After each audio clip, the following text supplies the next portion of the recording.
Okay, I think all good.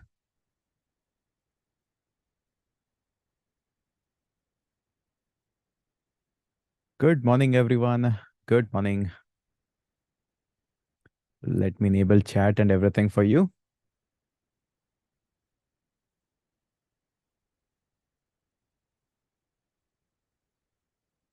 Yes, now the chat and everything is enabled for you. Please don't ask anything in the Q&A section because in the Q&A, I need team to actually answer this. I don't have any team today. So just ask everything in the chat section itself. I'll keep it open so that we can have. Today, we are having the official first class. We'll be having a lot of fun discussion with that, but I'll wait for a couple of minutes so that most of you can join. So in the meantime, we'll have some chit chat. We'll start the session. And again, don't worry, I'll be starting from absolutely scratch of what the web development is and how to get started. No, we are not going to get started with HTML today. We'll first get the fundamentals down so that we have a good idea of what we are about to study, what tools are required, why these tools are required, what happens behind the scene. No, we'll not have a chai or discussion. We'll be having just a foundational start so that you have a good foundation. Can we make our own notes? Yes, you can definitely make your own notes, but I'll walk you through with the entire PW process of teaching. Okay. This will give you a great idea of how the PW actually as a foundation works, what you can expect and how to expect, what to what level and to what extent to expect and all of that. Definitely. So we'll wait for a couple of minutes. I don't usually start at the right spot time. I usually wait for 5-6 minutes so that everybody can join in. And yes, I have enabled everything for you. Will we get the access of PW Labs? PW Labs are already free for everyone. Everybody can get the access of it. I'll talk about that as well. So everybody has the access of that. No worries at all. If you have account, you have the access. What is today's topic? Today, I'll be first introducing the teaching pedagogy of PW. How does it happen? How does it work? And then we'll be talking about introduction to web development, the fundamentals, what the browser is, and what the web development tools you are going to require. Please provide the notes. Yes, the notes are there in the PW Foundation. The notes are actually given. I don't give any notes, but yes, in the PW, they give the notes. I believe these are little. Okay. Uh, in case I miss the class, will I get a recording? See, these are very foundational basic questions. You can just get them into the Q&A section of the website itself. Replying to the same question again and again 1,000 times is not really a great thing. So everybody, if they will be asking without even thinking that, hey, will we get the recording? I'll say yes. Then again, you'll be saying, will I get the recording if I miss? Yes, you'll be getting. So again, getting the same question and again answering that is no sense at all. It just shows that people are not paying attention there. Okay. All right. Do we get a group? Yes, you get the group in the Discord itself. I'll walk you through how we can walk you through with the Discord and all these things. You can get attention there. All right. Yes, I know a lot of you are raising the hands as well. But why are you raising the hand? Can you tell me, Uttam? Uh, why are you raising the hand? I haven't taught anything. I haven't started any discussion at all. Ankit, Uttam, Parth. So why are you actually raising the hands? Let me first get started. Then probably on top of that, you might be having some question. If you have question pre to the courses, that should have been asked to either the sales team or any other team that is actually selling you the course or something like that. So I think we first need to start a discussion. Can we replace the Discord with WhatsApp for our group? See, I'll tell you what are these things. Okay, first, let me set the ground here. We'll set the foundation here, and then we'll be getting started. Okay, first of all, calm down, everyone. No chats, no chats. Stop typing. There is no point of typing right now. Let me first address you. Okay, we need to get started. So let's make it. First of all, this is a cohort. Can you please speak louder? My speakers are actually at the max. I don't think so. I can speak much more louder than this. Yes, I do accept. I actually speak very softly and very in a low tone, but I think you can turn up your speaker or something. I cannot speak much louder than that. Okay, couple of FAQs. I would like to keep this. First of all, this entire course will be in English, and especially me. I'm much more comfortable in English than compared to any other language. I'm getting comfortable with Hindi as well these days. But this course specially is designed to be always and always in English. So please expect that entire delivery of the entire lectures will be in English. That's the step number one. Is it clear? I'll be asking you this question again. Is it clear? First thing? Okay. Second thing, you'll be getting recording of all the videos. Recording takes time because this is a Zoom video. So once I actually make a live session on the Zoom, Zoom takes this on their server, encrypts the video, and it gives back to our team. And then our team uploads that video.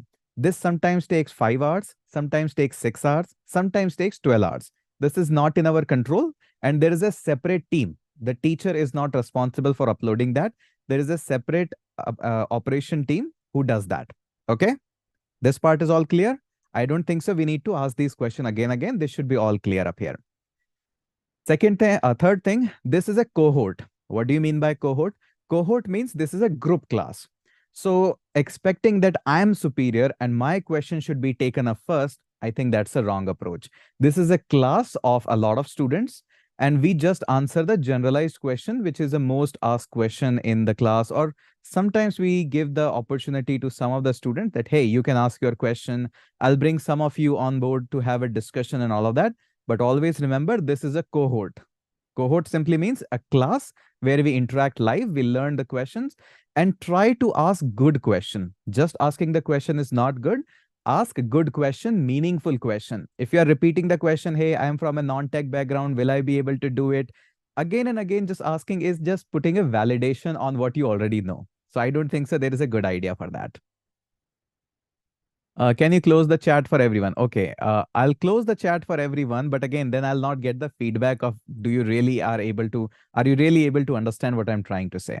So again, remember, ask good questions. That is the most important. If you don't have any question, just don't ask. Don't ask. That's always a good idea. Listening is the most important thing about being a student. One thing that I always say in my class is bring up your empty canvas. That is one of my favorite and one of my famous line. There's another one in the database section. That database is another container, but we'll talk about that later. One question, one kind of advice that I give to every single student is come up with an empty canvas, because for me, it is so much easier to paint a painting on an empty canvas. If your canvas is half filled, which most of your is, it is very difficult to paint a picture there. For example, if you are already coming up from a background of learning from a YouTuber, or maybe you're another favorite teacher, what the concept I'm going to teach you, you'll be conflicting those concepts with your existing knowledge. Not a good idea to learn. The learner should be calm. Learner should be open to accept any kind of knowledge that is given to him. So make sure you understand that part. Okay, the basics are done. Okay, this is all you need for the basics of how we are going to get started. All good so far? Okay. Yes, as we can see, you might all be seeing the Suraj Kumar is constantly just putting the same question that DSA, 50%, give me suggestion. So you can see some of the people, just like in the cohort, in the class, there are some good students, some students who come just to make mere nonsense. You can see all the exact same cohort, just like a class. Please close the chat. If I'll close the chat, then it's not a Discord. Then you are watching just a video. You can see all the people who are in the class. Okay. So we are all good? Okay. Now, a couple of important thing about the PW pedagogy. Pedagogy simply means the way how we teach at PW. First of all, I have noticed this in the past cohort batches as well. People actually see that, hey, if Hitesh is teaching here, this is Hitesh batch. No, it is not. Please understand this. This is very important to understand. This is not my company. I don't own this company. This is not my class. This is PW's class. So anything and everything that is promised to you, anything that is being taught to you is taught by PW. I'm just a teacher here. I'm an instructor. And in the world of PW, there is not one teacher who take the entire class. In PW, they bring up experts for every single topic. And for different topic, they have different experts, and they actually come here and they teach. So it's not going to be that I'll be always there to teach, or Vishwa will be always there to teach, or Anurag will be always there to teach. There will be different mentors, and not only the mentors that you saw yesterday, there are actually 2-3 more mentors who couldn't join yesterday. they will also be joining. Why I'm saying all of this? Because from the very first day of the class, you should have the right expectation. And at this point, you can actually decide for yourself that whether I want to be in this class or I don't want to be in this class, so that you can take a better decision. I think putting up the right information is my duty, is my job. So that's why I'm mentioning all of this in advance. And on top of this, which topic you are going to teach? Whatever the topic PW allocate to me. PW, there is a separate see, in the PW, there are lots of teams. One team is responsible for creating the assignment. One team is responsible for creating PPTs and the material. One team is responsible for delivering that material. One team is responsible for placement. So there are separate teams for that. So similarly, we have a management team who allocate topic to me, to Vishwa, to whoever is coming to teach. So that is based on that. I don't know right now what all topics I'll be covering, but as the management allocate me, I just take those topics. But don't worry, I have a minimum thing which I have to cover. So whatever the PPTs and everything are given to me, the minimum I will definitely cover. But on top of that, I always try to give my students as more as possible. We always have some good discussions around that. So definitely I'll be always doing that. Okay. Regarding the placement and everything, there is a separate placement team, which I don't have any control. There is a separate placement officer, separate placement team, and this placement and everything is the responsibility of the company. I don't have a responsibility there. A lot of people, yes, I know, I blamed me as well that, hey, Hitesh did that. I don't have a control there. I don't have a responsibility there. There is a separate team for that. And again, you are not paying personally to me. You are paying to the organization. So these all things should be clear from the day one. Okay. Can I contact you by any social media? I'm little not that much active on social media these days. I'm involved in a lot of work, but still, Instagram is the most active for me. Okay. All right. Okay. Based on this, now one more thing. There is a separate team who gives us the content. And for these contents, I get my PPTs, and you also get your lecture plans, or they call it as LP. I don't know what they name this as well. But entire notes and everything are given to you. This is how the PW structure works. They generalize the content. So no matter what teacher has come up, the content is actually fixed, whatever is he has to teach. He can top a little on top of that, but not too much. So there is always a generalized and standard format that what all is going to be covered.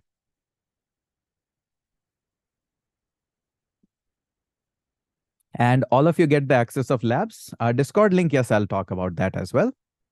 Your video quality is too low. This is Zoom. That's the max we can do. I haven't turned off this light. It's too much bright, too early for my eyes to have this light. So we'll be getting started. If you wish, I can turn on that light, but that will be too much. Okay. If I watch the orientation video or attend, please contact the program manager if you have extra question and escalation. Yes, you can. Anybody from PW team or somebody is there, I can make him panelist. I'm not sure if anybody is there. Raise your hand if you are from our team. I actually don't know who's from our team. Okay. No. Samir Mohammed, are you from the PW? Okay. So now can we get started with the web development basics? At least I'll give you some idea, some inside behind the scene details of how things are actually being done. Okay. Enough of all the things. You understand that how the teaching is being done, how many more instructor will come. Everybody gets different assignment.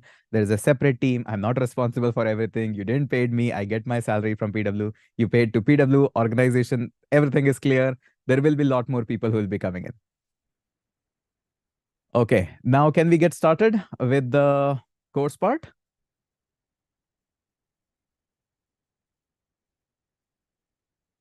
Okay, so all great. So I'll be bringing, so a couple of things I always focus in these cohort. First one is technical communication. Please understand, there is a difference between communication and technical communication. A lot of people can communicate, but a lot of people cannot technically communicate with that.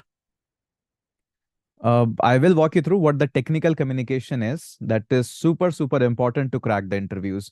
A lot of people knows about Will we have the pre-recorded videos like LCO Pro? I don't own the LCO Pro. It's under the PW, so they will decide whether you'll get it or not. I don't have any control on that. So I'll walk you through what is the technical communication and all that part. It is super, super important. Communication is the one thing which always and always make or break the interviews when you crack the job. Even when you talk to your client, it is very important that you are proficient in communication. Otherwise, if you know everything about the loops and functions and JavaScript and inner working and whatever not, you won't be able to communicate that. From the day one, my number one recommendation is start technical communication. So I'll walk you through with the dashboard and everything. How does it works and how does it go and everything. So let me first share my screen and one by one, we'll be going through with that. So let me share the screen, bring up the chat. I hope you are able to see my screen. So first of all, let me give you all the links and details that we have. So this is the PW Skills website that we have. All you have to do is click on login. And once you click on login, you can click on the course, my courses. And wherever the full stack web development, whatever that is, I'm not enrolled in this batch, actually. I'll ask the team to actually enroll me in this one. But what I want to show you is at the very top, you'll find these links. So anything and everything from the company social media that you want to talk, whether Discord, LinkedIn, Twitter, YouTube, whatever that is, probably Telegram, Instagram, Facebook, whatever that is, all social media icons are here. So these are all official company accounts. If you have anything, you can actually work through that. So that's the basic. Also, if you are logged in, you can actually use the PW Skills Lab, where you can directly write the code. In case your laptop is not that much highly, you can actually use that, but we'll come on to this one a little bit later. Right now, this is not something that we should be talking or discussing about. Right now, all we need to do is get started with the basics. One by one, I'll be covering that part. Okay, first of all, let's get started with the basics. This could be a little boring, I understand that. But don't worry, this will be okay. You'll be getting. So in the PW, this is how we teach. For everything, we get the presentations, we get the lecture material, we get the examples and everything. And whoever will be teaching will be talking through with all the material that is there. But on top of that, I'll still discuss a little bit more to give you more additional knowledge on that. Okay. So first of all, introduction to web development. The topic that we'll be covering is what is web development, front end, back end, full stack, and what are the career paths. Very basic, nothing to be worried, just the basic what the web development is. And yes, Prince, I'll be talking to you about the code editor and everything. First, let's just talk. So as I said, your canvas is not empty. Right now, you're too much worried about, oh, we'll be using VS Code or we'll be using Vim. I haven't talked about that. So if I haven't talked about that, that means your canvas is not empty. See, one of the things which always have been proficient in even the early days of Gurukul, or when the gurus used to teach in the early days to princes and all of that, that used to be the very first line, that come empty-handed and empty mind to earn the knowledge. If you'll come like that, I'll surely give you the knowledge. Otherwise, it's very difficult for me. Not for you, but for me. Okay. Can you all please switch your chat option from everyone to the host? I can do that, but again, then I'm the only one who get flooded with the chat. So I just want to show you the cohort part as well. If you wish, I can do that. Let me just do that for time being. Now, all of your chat will go to me. So you won't get the cohort feeling. You'll feel like you're just studying alone and you're just talking to me. So again, some people like this, some people like that. We always have option. What about the study material? You'll be getting all these PPTs and every study material. Okay, so moving further, what is web development? Okay, there is a question. What is web development? Simply, we want to make website, but a lot of people simply feel that, hey, website means just a page which we'll be designing. No, it's not like that. It's a complete web application. And a lot of time when I say web apps, people think apps are for the mobile. Why are we designing apps? Apps is just for mobile. No, app is a short form for application. Application can be in the mobile, application can be in the browser, or application can be in the desktop. So it's a generalized form. That's why we call it as web apps. And most of the things that you see are actually web apps. Even your things like Zomato, Swiggy that you use, and you use them all the time from the mobile apps, they are also heavily designed via the web apps because all of their backend is written just like the web apps backend are written. The consumer part is the consumer part of these applications can be on the mobile or can be on the web. So your backend remains always the same, and whoever is the consumer on the front end, that guy can be a web or can be a mobile app as well. So that's what we'll be learning, that, hey, we want to just learn how the browser works and how can I display on the things on the browser and how can I make button clickable, how can I add the form and submit the form, save things in my database. That's your web application. Web application has three major format. So first one is front end. Front end is just HTML, CSS, and JavaScript. That is it. Nothing else. Your browser doesn't understand anything. Is PW Skills website or web app? There is no difference between website or a web app. They are interchangeable words. You can use them. Website is web app is website. No difference at all. Web application. So calling that, hey, browser is browser or browser is a software. Yes, it is a software, but it is a browser as well. Exactly same. Okay, so first part is your front-end development, which actually involves just three things: HTML, CSS, and JavaScript. Your browser don't understand anything after that. It doesn't understand React. It doesn't understand Angular. It doesn't understand Vue. It doesn't even understand Tailwind. It doesn't understand what the Bootstrap is. Nothing at all. Everything, end of the day, compiles down to just HTML, CSS, and JavaScript. That is it. So why do we learn these React and everything? Because it makes your development experience easier. You can write JavaScript easier, and then we can actually make or convert them into HTML, CSS, and JavaScript.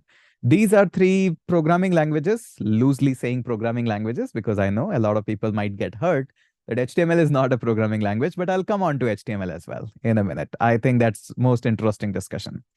Don't worry about if you don't understand what is React, Angular. These are jargons right now, but as we go forward in this cohort, you will be understanding everything. Right now, don't need to worry too much.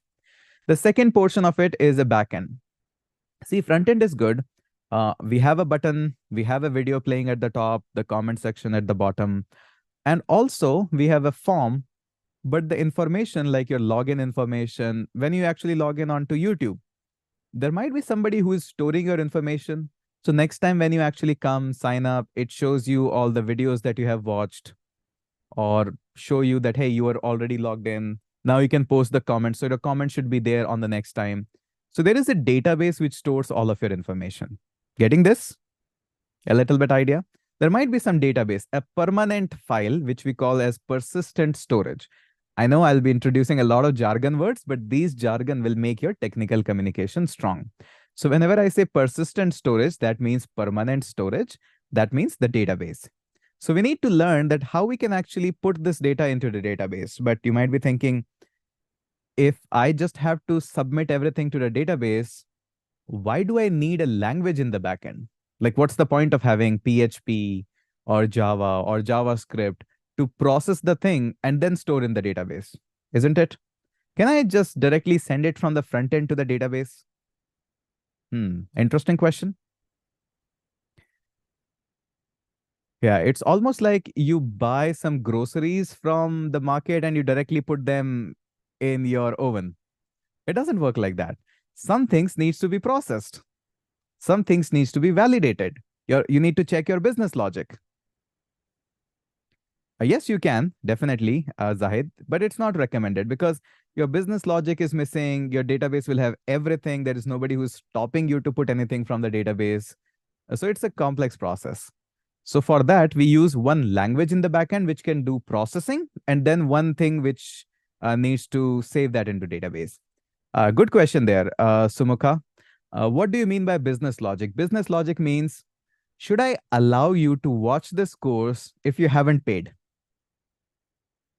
To PW, of course. That is your business logic. And this is exactly your business logic. Some things needs to be restricted, some things needs to be available. If somebody hasn't paid, then should I give them these PPTs? Probably not. He should not have an access. Or no, always no. This is wrong, Tanu. It's not a type of profit. Business logic doesn't mean profit. Business logic means, let's just say you are on YouTube. Should I allow you to post a comment on YouTube if you're not logged in?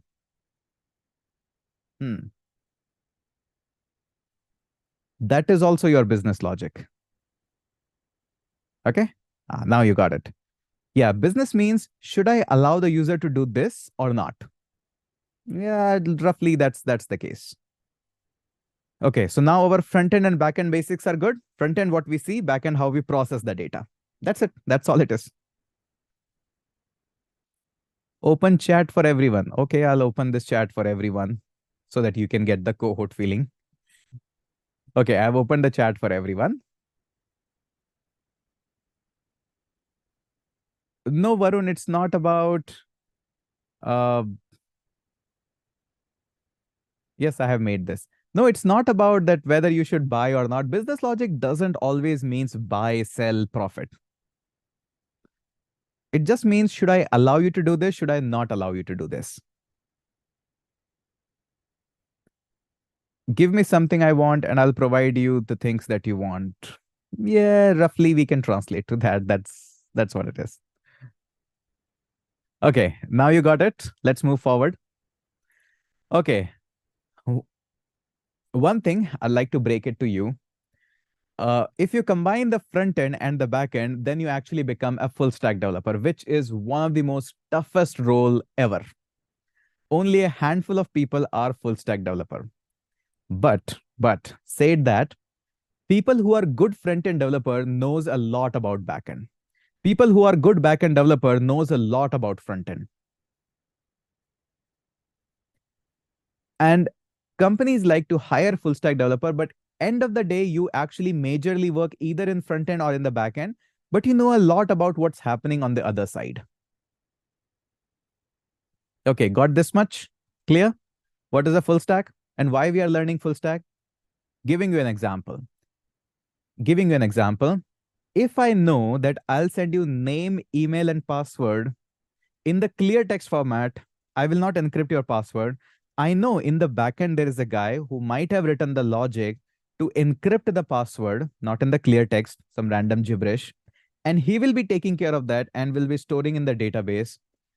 I know a lot about the backend. That's why I'm able to build good front ends. And similar for the backend. If the backend guy knows about the front end that, hey, he'll be sending me everything in the clear text, I need to do the validation on my part. So I know what I'm expecting from him to give it to me. What is encrypt? Encrypt, you should do some research on your own, Abhijit. Encryption and all of that, these are basic English terminologies. Something like ciphers and all of that. So that is all good. Again, Varun Kumar is asking, will you teach us how to use Git, GitHub, LinkedIn, LeetCode? Again, the same repetitive question doesn't add any value to the cohort. Yes, Varun, a nice answer there. See, this is a cohort. If you ask meaningless question, that means you are wasting everybody's time. If you try to answer somebody's question nicely and easily, then you're adding value to the cohort. So don't be mean, don't be selfish.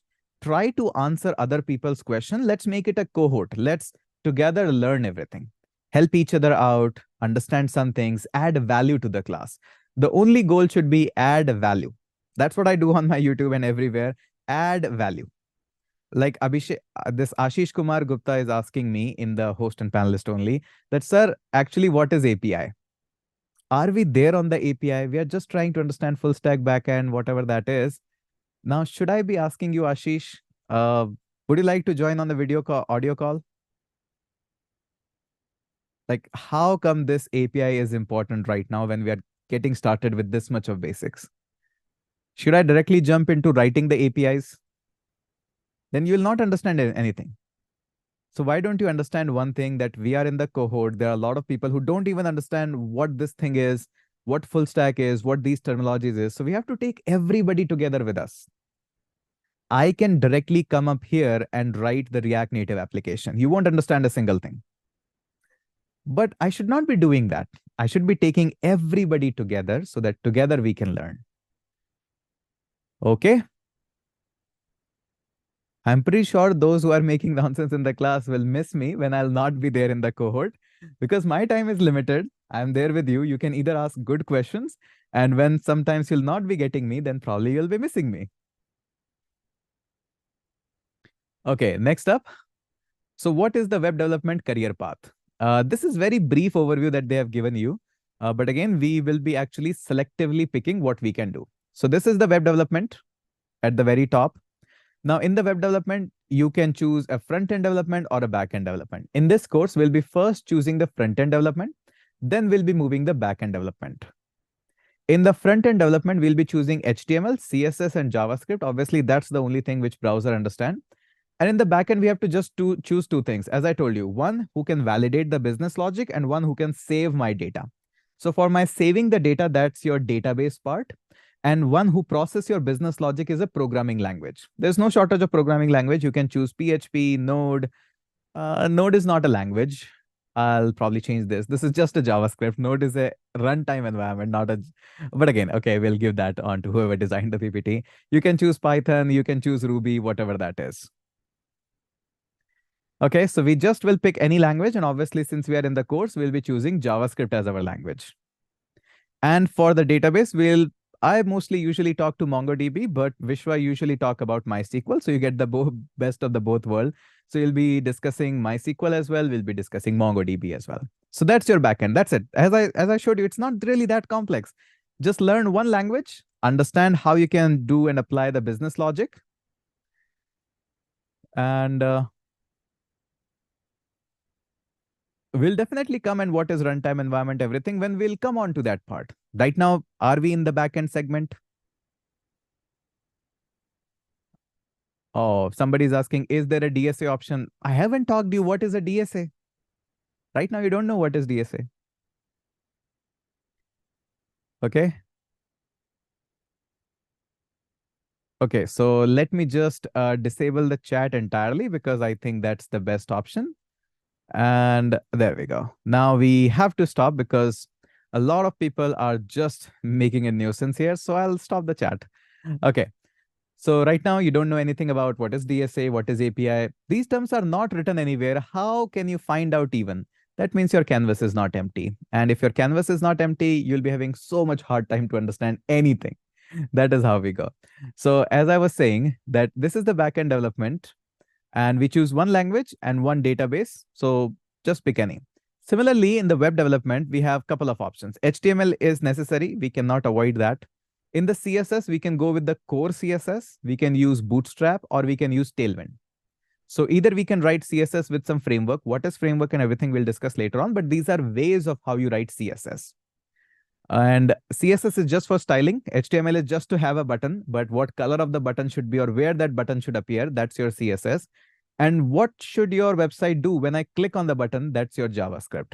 So JavaScript, you can write vanilla JavaScript. That means plain JavaScript. When I say vanilla, that means plain. That is classic JavaScript. There is no such special framework like vanilla, although there is vanilla JS, but it is not something special. It's just vanilla JS. That means your basic JavaScript. But JavaScript can also be written using some libraries or framework. Like you can use a library like React, or you can use a framework like Next.js. So this is how the entire structure looks like. So as you can see, when we actually drop it down to basics, it's not really that much of a big deal. Just learn HTML, classic CSS, learn the classic JavaScript. That's it. Your front end is all done. You can build any website in that. In the back end, it's not that much complex. Pick any language out of these and pick any one database, and that's it. So there is not 1,000 things that you have to learn to get started, but eventually you have to go through with it. Okay, and similarly, this is how it looks like. Path will become a MERN stack developer. Out of these, now you can be MERN stack developer, you can be mean stack developer, you can be Python developer, but since we are in the course, we have to pick one. So we'll be choosing HTML, we'll be choosing the classic CSS, obviously. Then from the Bootstrap or Tailwind, you can choose any one. I usually go with the Tailwind. It's much more easier and much more fun to write. Then we'll go choose the JavaScript. That's the meat part. If you don't understand the JavaScript, that is it. Your course is not going to make even a slightest sense. If I would say focus like 70% in this course on just the JavaScript, that would not be wrong. That would benefit you. Then we can choose React.js, Node, and Mongo, and that's it. You are a MERN stack developer.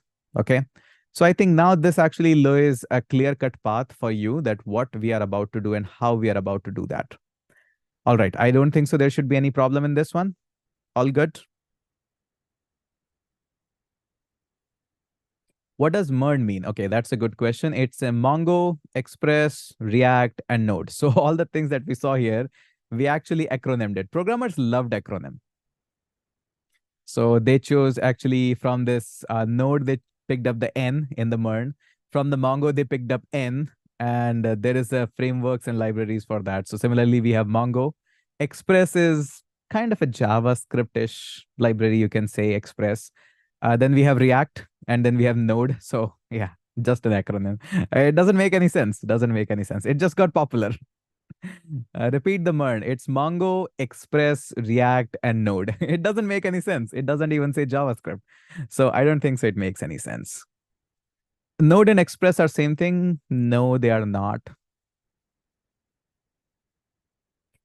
Okay, so this is all done. Can we move forward now? Because we have some more things to do. Okay, now let's move on to the next section of this, where we are going to discuss the fundamentals of internet. Okay, again, I will actually, since a lot of people are spamming, I'll give you one more chance. If you will just answer the questions that I'm asking you or what I'm trying to explain you, no other question, then I'll keep the chat open. Otherwise, I'll disable the chat. I'll enable that once I'm done talking. So it's up to you. Okay. Slight nonsense and everything, I'll just close down the chat. Otherwise, we'll never finish the course. Okay. I'll give you enough time. I'll actually give you enough time that you can actually ask these questions with me in the audio format, so that if you are asking anything which is nonsense, everybody can hear it. If you're asking good question, the entire class can get benefit. So fundamentals of internet. See, internet is a very, very complex thing. I cannot actually force you that to see it, but it's very, very complex. See, you'll be deploying some things which are deployed in America. You'll be consuming that in India. Everything is going through the sea cables. So it's a very, very complex thing. These days, we just see that, hey, I have to turn on my data and I have internet. But no, man, this is super, super crazy and complex thing that we have designed. So let's go ahead and talk about that. What is the basics of internet and what is a client server? So client server, you really need to understand what is a client and what is a server. We'll come back onto this one. So let's just get started. First of all, basics of internet. Internet is a gigantic mess. It has so many variables onto it. We cannot even dive that because each word that you see here, you can do a PhD in each of these words. And you can build like multi-million-dollar company on each of these words. Network definitely can have an separate course, books, even an engineering curriculum just on networking. Then we have World Wide Web. Then we have IP addresses. We have domain name, URL, web browsers, servers, HTTP and HTTPS, and search engine. I'll briefly give you some examples so that you can relate. But by no means I can explain you this entirely because this requires an entire PhD on itself. First of all, your network. Network simply means, do I have access to certain computer or not? For example, in your home, you have a Wi-Fi router. And from your Wi-Fi router, you are connecting your mobile phone, your laptops. That's your network. So you can talk to each other. But if you really want to talk to Google's server or Google's computer, Facebook's computer, Instagram computer, you should have access to that. So there should be a mechanism either from Wi-Fi or from wired network that I should be able to route things to the servers or wherever the Instagram or Facebook is there on the computer, because it's not much more than that. It's just a computer. That's your network. World Wide Web is collection of rules and regulation, because there needs to be rules and regulation. How should I communicate to you? Because right now in this class, I haven't made a rule and regulation that, hey, this is how you should be answering the question. This is how you should be asking the question. And if you're not following those things, I'm not taking any action against you. So it's a chaos. We don't want a chaos on the internet. It should be very well regulated.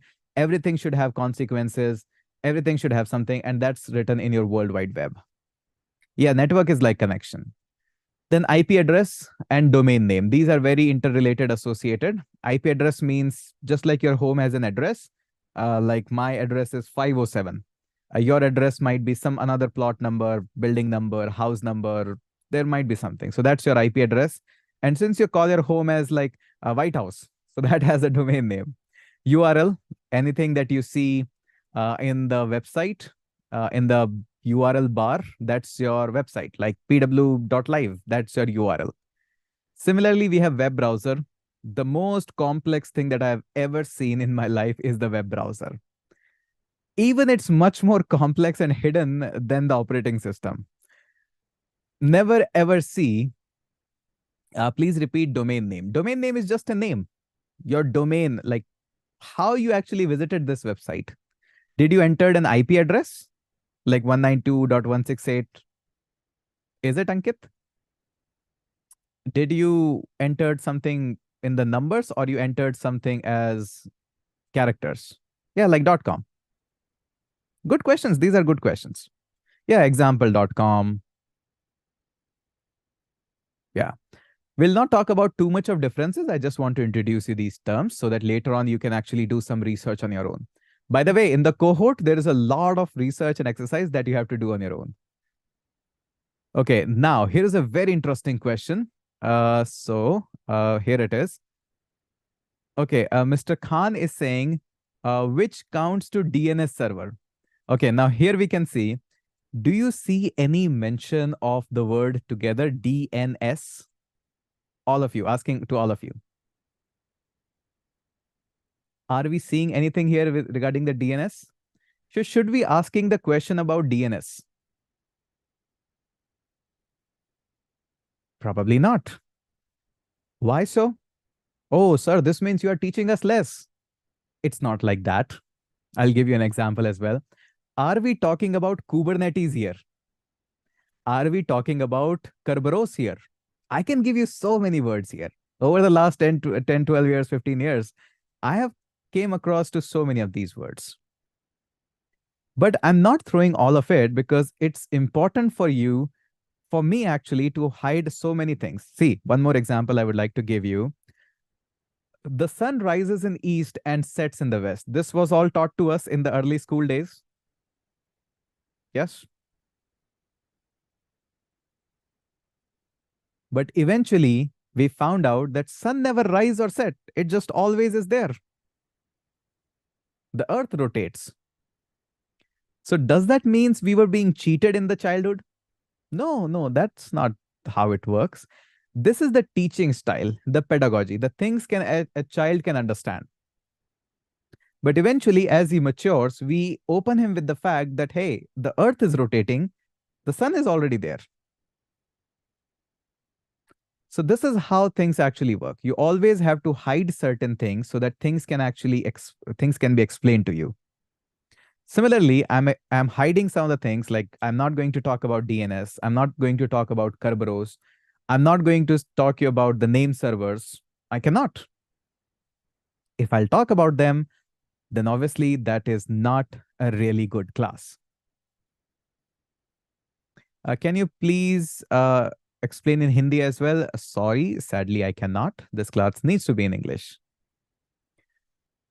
Okay. After this, web browser, I probably will have a really long detailed class on the web browser as well once we are done with these all presentations.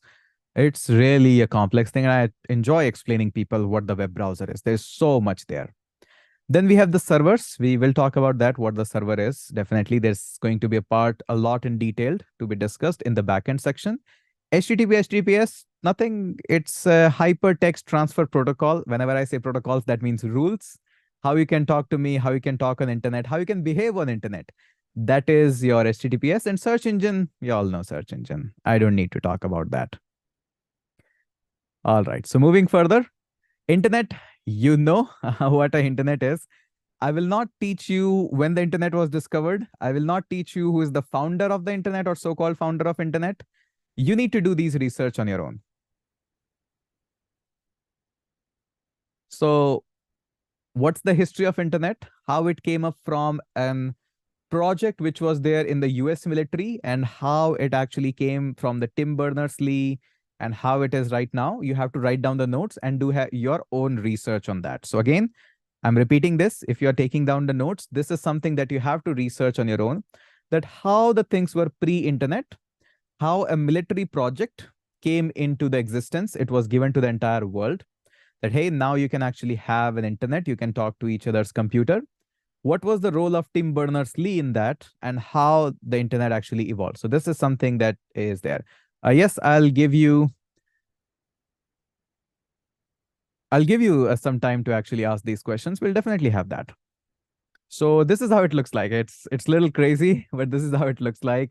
I'll explain you with a little bit better example. So just look at the things which I'm actually showing you one by one. So just look at this. This is a really nice diagram to understand how the internet actually works.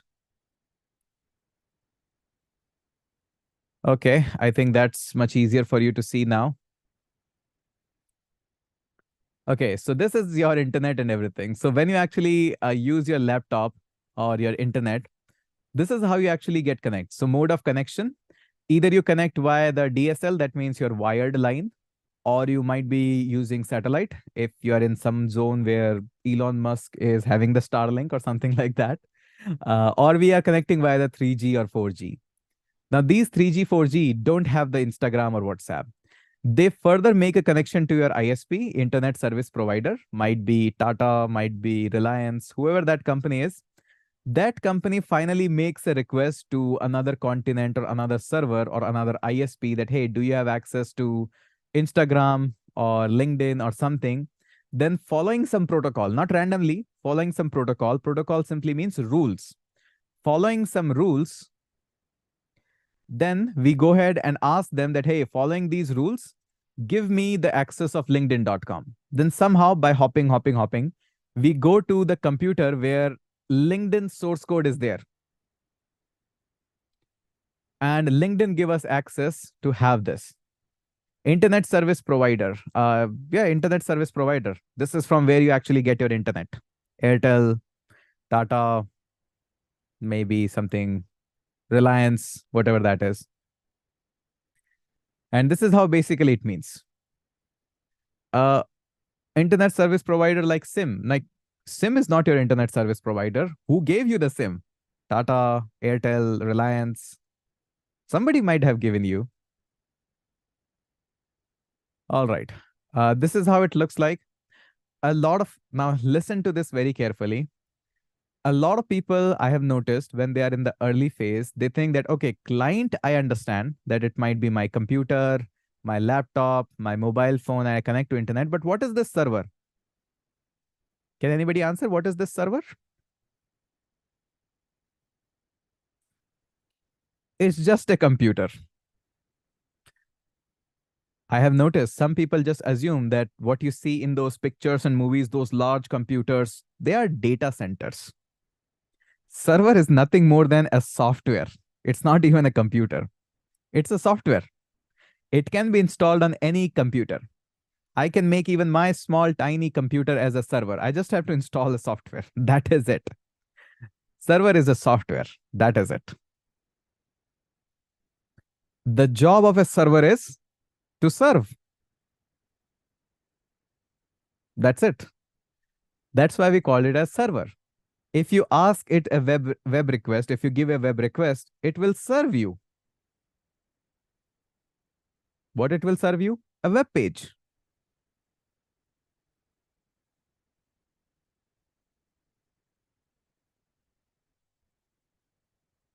Okay. How server will work, we'll talk about that in the backend part. It's really complex. It requires an entire class for that. But this is all what the basics is. Okay, now we are done with the half of the class. So I'll actually take some of the questions now. So just raise your hand. And one thing I would like to recommend, you might be having some questions, but make sure that your questions are good and it adds value to the class. Only and only then raise the hand. Otherwise, notice how many people are in their class. You'll be wasting everybody's valuable time. Okay, so raise your hand if you have some good questions, confusion. Don't hesitate to ask. But again, make sure you have a good question. There not be something like, I didn't understand this, repeat this, I don't understand the DNS, explain me DNS. You should also be doing some research on the hand. Whatever we have discussed, you can ask any question regarding that. Okay, so we'll start with Arunava. Yes, please ask question. Oh, very low audio. Probably network issue. Web server. What web server is? What web server will be used here? Exam. Sorry, no audio. I'm not able to understand. Hello, sir. Yes, very low audio. Mm, uh, what web server will be used? Is it SAM? Oh, what web server will be used? We haven't talked about that. We haven't moved on to that part. And did we discuss anything about XAMPP? Probably not. Like we haven't discussed anything about web server. When the backend will be started, we'll be discussing that at that point of time. There are a lot of web servers in the market. It's not just XAMPP. There are special servers these days which has reverse proxy. We didn't talk about reverse proxy yet. It is just basic. Right now, only thing you should be worried about is server is a software which serves. That is it.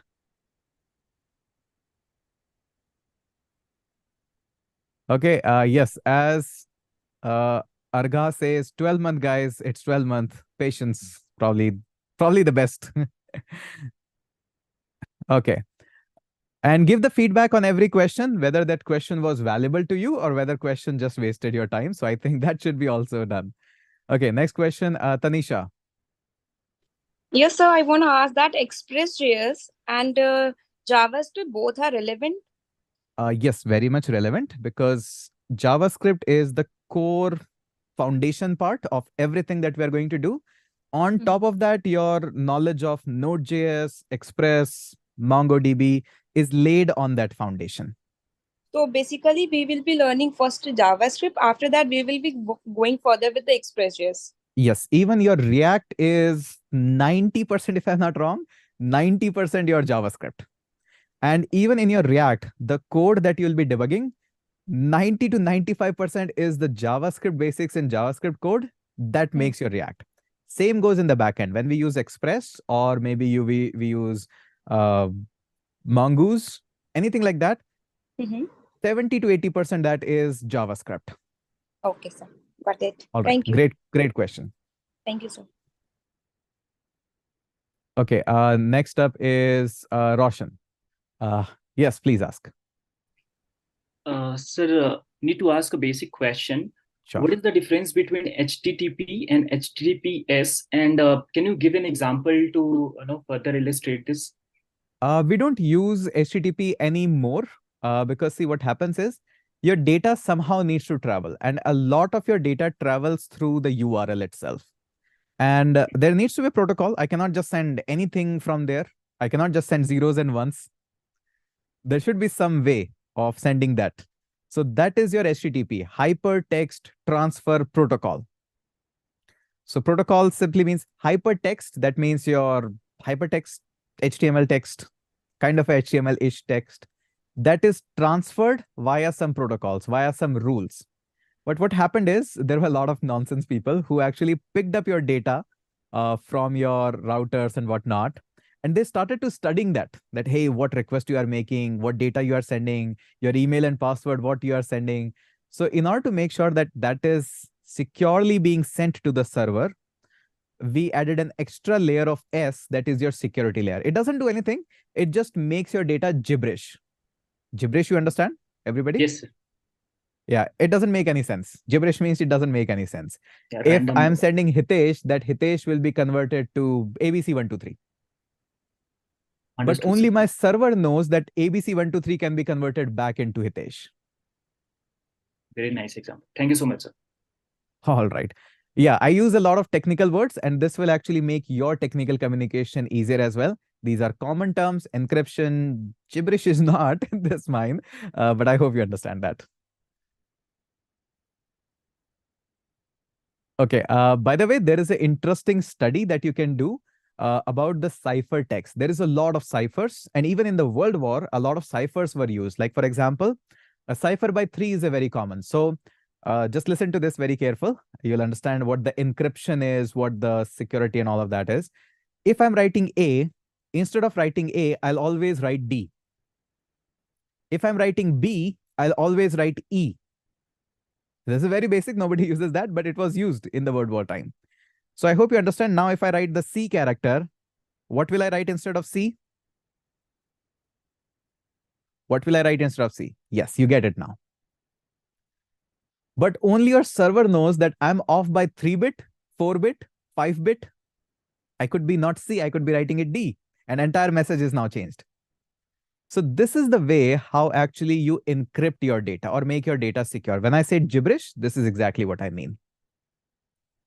All right, we'll take one more question and then we'll go back.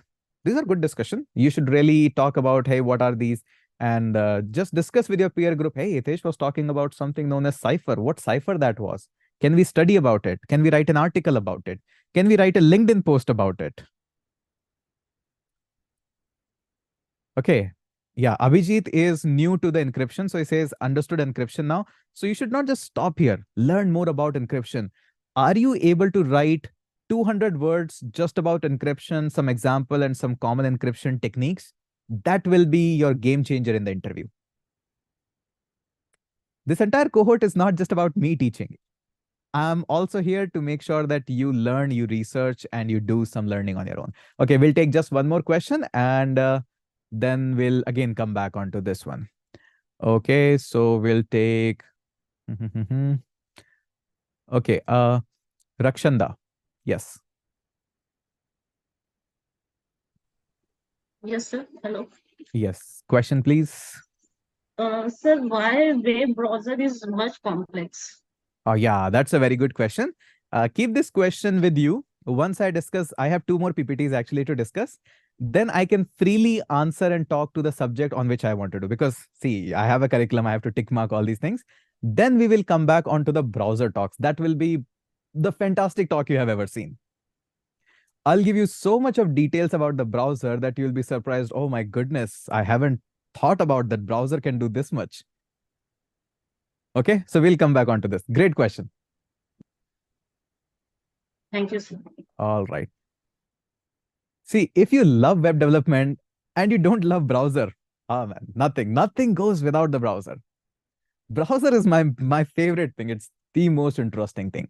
Okay, so now next thing, we'll be finishing up 2 more PPTs, very basic, just introducing you terminologies, and we'll be going with that. Okay, so now stop comments. That's what I want. Stop comments, no comments at all. We'll focus on just the learning part now. Great, everybody stopped. That's good. You guys are now you're getting what the cohort means. Okay, so this is what, and by the way, you'll be getting all these PPTs as well and the lecture notes as well. These are actually designed for you itself. Okay, this is the topic which I'm taking right now, but I'll be taking 1 more PPTs, just very basic tools and stuff. And then I'll again come back onto this browser because, oh boy, this is one of my favorite topics and I can talk on the browser whole day, whole week actually. Okay, so what are web browsers? These are softwares which helps you to do a lot of things, to visit your website, to allow you to click on any portion of the website. And on top of that, this allows you to make web requests. That means I can enter my email and password, click on the login on PW Skills website, the entire data goes to the web server. And for this, the browser is responsible for making that network request. And when the data comes back, my browser is responsible for taking that data back and do some processing via JavaScript to show me the dashboard. This looks simple, but once we are done with the presentation, I'll walk you through and I'll give you some thoughts to think about that how powerful a browser can be. Okay, so this is your basic browser. And a browser has a lot of things, the history of browser, features of browser, introduction to the browser engine, responsibilities, and browser rendering and all of that. Okay, first of all, introduction to web browser. If anybody asks you what a web browser is, it's just a software. Nothing more than that. It's a software which understands HTML, CSS, and JavaScript. And based on this, it can give you a structure of a website of how a website looks like. The best example could be a YouTube. I know a lot of you watch a YouTube as well. So in the YouTube, when you see, if somebody asks you in the interview or anybody checks you that, hey, did Hitesh taught you well in the question? If anybody asks you, just always give the YouTube example that it's so easy to actually have the YouTube. So for example, in the YouTube, if the video is on the top left side or in the top, that's my HTML. The comment is at the bottom section, that's my HTML. But that video looks good, or that button looks blue, or that subscribe button looks blue or red, that's my CSS. But I'm able to click on that That's my JavaScript. But once I click on that subscribe and that is stored in the database, and I always know that I'm subscribed to this guy, that is my backend. And when the next time I come back and the data is suggested to me that, hey, you have subscribed to this guy and you should watch this video next, that's the business logic. That YouTube is allowing me or forcing me, not forcing, not a good idea, but it is recommending me to watch this video next time. That is your business logic. Very basic, very simple. And a lot of this thing has to be done with the browser. So browser has a lot of history. So what happened in the early days, there was a lot of browser war because end of the day, your browser was nothing. It just was the way to interact with that. So everybody was displaying things differently. Even there was a war that how should we display the H1 tag? In the HTML, there are tags, like how the heading should be there. So everybody was kind of a fighting that the H1 tag should be this big, this big, this big. Everybody was having a war. There was no standardization at all. And after that, a lot of consortium were formed. What are consortiums? Yeah, that's an interesting question. You can say a group of people who laid the rules. So there are a lot of consortiums like that. If you will just go ahead and look on that, one of the very famous one is W3 consortium, which is World Wide Web. These are the guys who lays the foundation and rules that, hey, how does a browser should look like? When I say H1 tags, this is how the default you should render. And they all the time keep on updating. So this is how, and these guys are responsible for standardizing the web browser. So now when you see the HTML page in Chrome, Safari, Internet Explorer is still a nonsense browser, but Edge and all these things, we all listen to these guys. Hey, this is where we'll follow the rule, and this is how the browser actually looks like. Browser has ton of feature. I'll actually walk you through that. A ton of feature are there. In fact, a lot of feature that you assume that comes from JavaScript, they're not JavaScript feature, they are browser feature. Browser is a mini operating system in itself. It has its own database. It can save the file. It can make the network request, and it can display you things as well. So it has a lot of features that it can do. Now, browser, since there is a talk about browser engine as well, probably we do have some presentation on it, probably not, but we'll actually have a revision. See, engine is something which is really a lot of time you'll see this word being displayed here. So do you know what is a Python engine? The Python compiler. Yeah, very, very nonsense word. I know. Yeah, interpreter or compiler. Whenever you see any interpreter compiler, another common term that a lot of people like to use that is engine. It is nothing more than that. So we need to have, yeah, there's something that translates things to machine code, something that machine can understand. So browser is actually divided into two parts. The one is rendering engine. The second is execution engine. Okay, who are listening closely to this one? What are the two types of engine in the browser? Flood down the comment section. Okay. There is a render engine. And another one is execution engine. There is no network engine. There are only two engines. If you try to become extraordinary smart, say there is a network engine, you'll fail in interview. Up to you. You want to say it, say it. I don't care about it. Okay, so understand, your HTML and CSS goes to the rendering engine. Okay, listen to this carefully. Stop your keyboards now. Your HTML and CSS goes to rendering engine. I'll tell you what the rendering and everything is. A rendering is nothing. It's just display part. HTML and CSS goes into rendering part. Your JavaScript goes to execution engine because JavaScript needs to be evaluated. It needs to be executed. It's a programming language. HTML and CSS is responsible for painting the entire web page. JavaScript is responsible for making web page clickable, scrollable, and whatnot.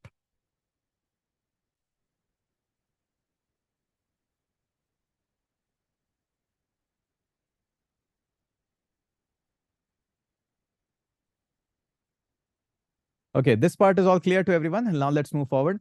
Yes, browser has the only responsibility of displaying the data and the ability to interact with that data. JavaScript is JavaScript really a programming language? Oh, absolutely, 100%. Even I can show you that how even HTML is also a programming language, although it could be very controversial, but I'll walk you through eventually if I'll get that lecture. I can actually convince you pretty much easily that even HTML is a programming language. Yeah, very strange. I know you have seen enough of memes that, hey, HTML is not a programming language, it's a markup language. Yes, I understand that, completely understand it. But just give me 10 minutes and I can convince you totally that it's in programming language. I can do that. I can do that.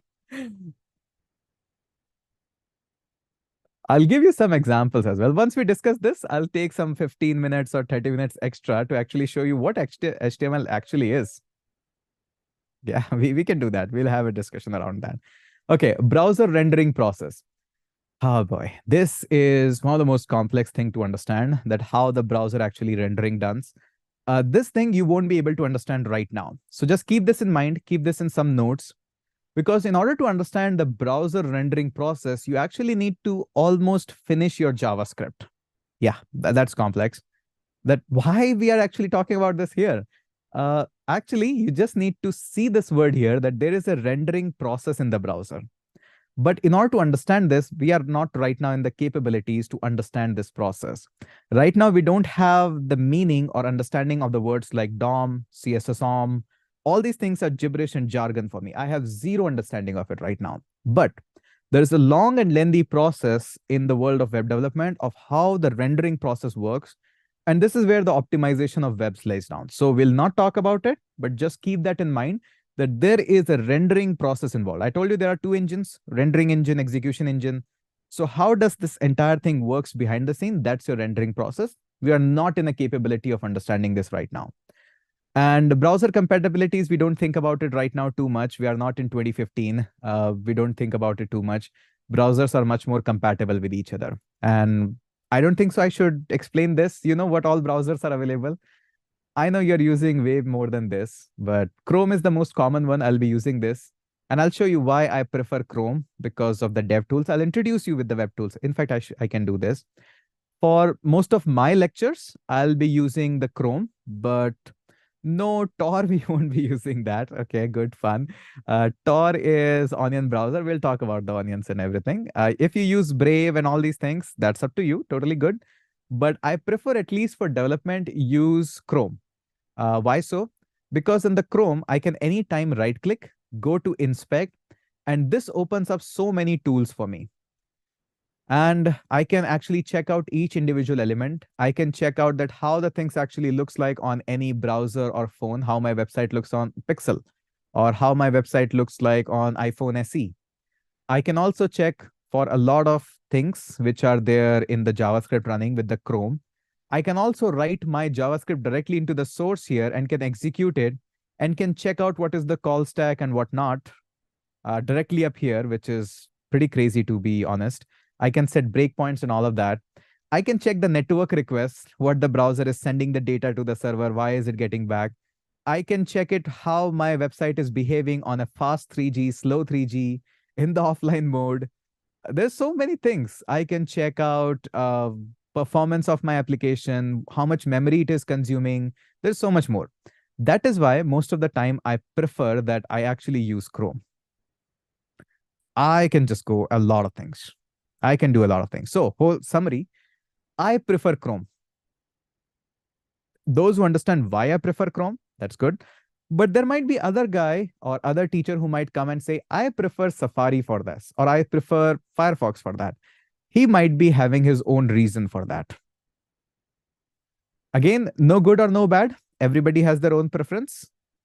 Just like you have your own preference to use what browser, you just need any browser for web development. There is no such big deal.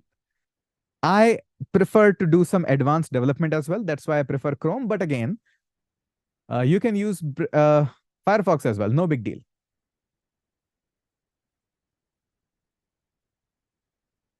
Okay, to summarize this, what we have talked so far, there is a browser, which is a really complex thing. I haven't even started to talk about the browser. It's already looking like that, hey, it's going a little bit above the head. So nothing to be worried. Browser, it helps you to lay down HTML, CSS, and JavaScript. It helps you to send network request to the server and you can get back. And we can have a lot of browser options. That's all. That is the summary. Okay. Yes, Mohammed, just I have answered that why we use Chrome. That's where it started bouncing off everybody's head. Just right now, minutes ago, I answered this question that why I use Chrome. Further down, features of the web browser. As we can see, we have tabbed browsing. You all know browser has features like bookmark. You can check your history. You can check your privacy. You can install extension. Developer tools, I have give you brief overview.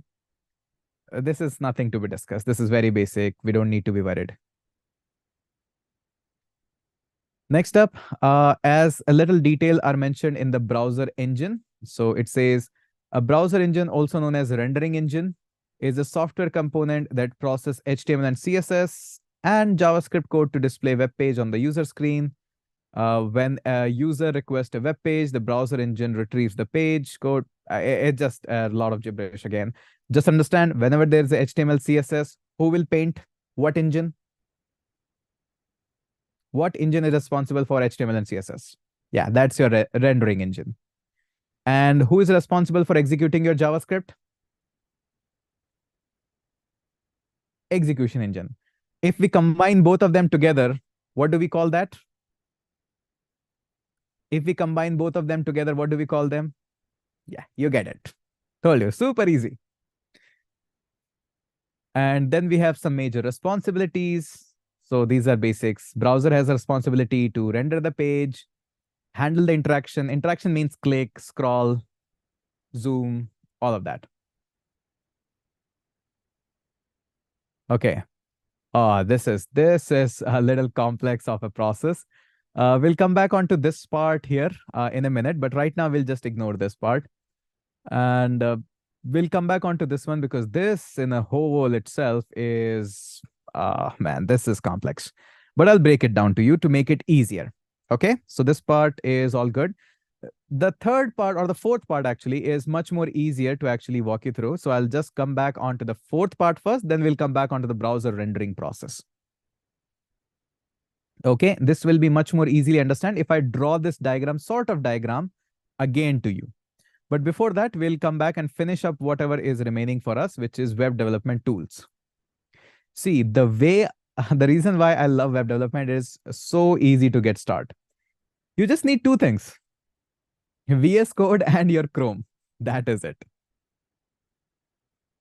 This entire presentation is all about that. You need VS Code and you need Chrome. That is it. Yes, all these PDFs are supposed to be given to you, but not by me. There will be a separate team who will be giving it to you. But these are exact presentations. Can't we jump directly to code before these basics? I would love to. I always love to jump directly into the code. That's why I always do, but I'm not allowed to do so. We are always given some certain portion of the topics and the presentations. We have to cover them first. Then I can teach whatever I want to teach as a bonus section. Okay, let's finish this. As you can see, only 7. First is intro and 7 is thank you. So there is nothing much. Just give me a second. Small water break for you as well. Get some water. Water is good for you. It improves your ability to focus. Get that. Okay, some water for you as well.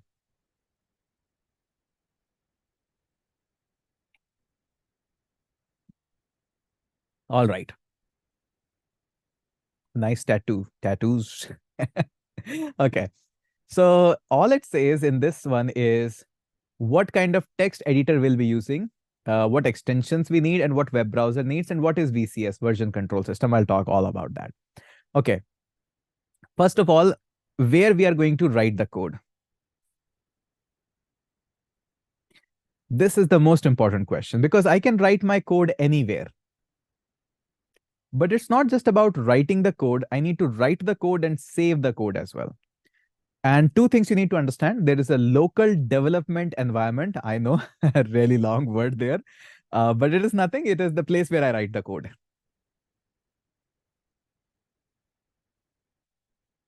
Can you please also explain these in the whiteboard? I don't have a whiteboard. I just code, so I have a computer. Okay. Local development environment is your local machine, the laptop where you're working.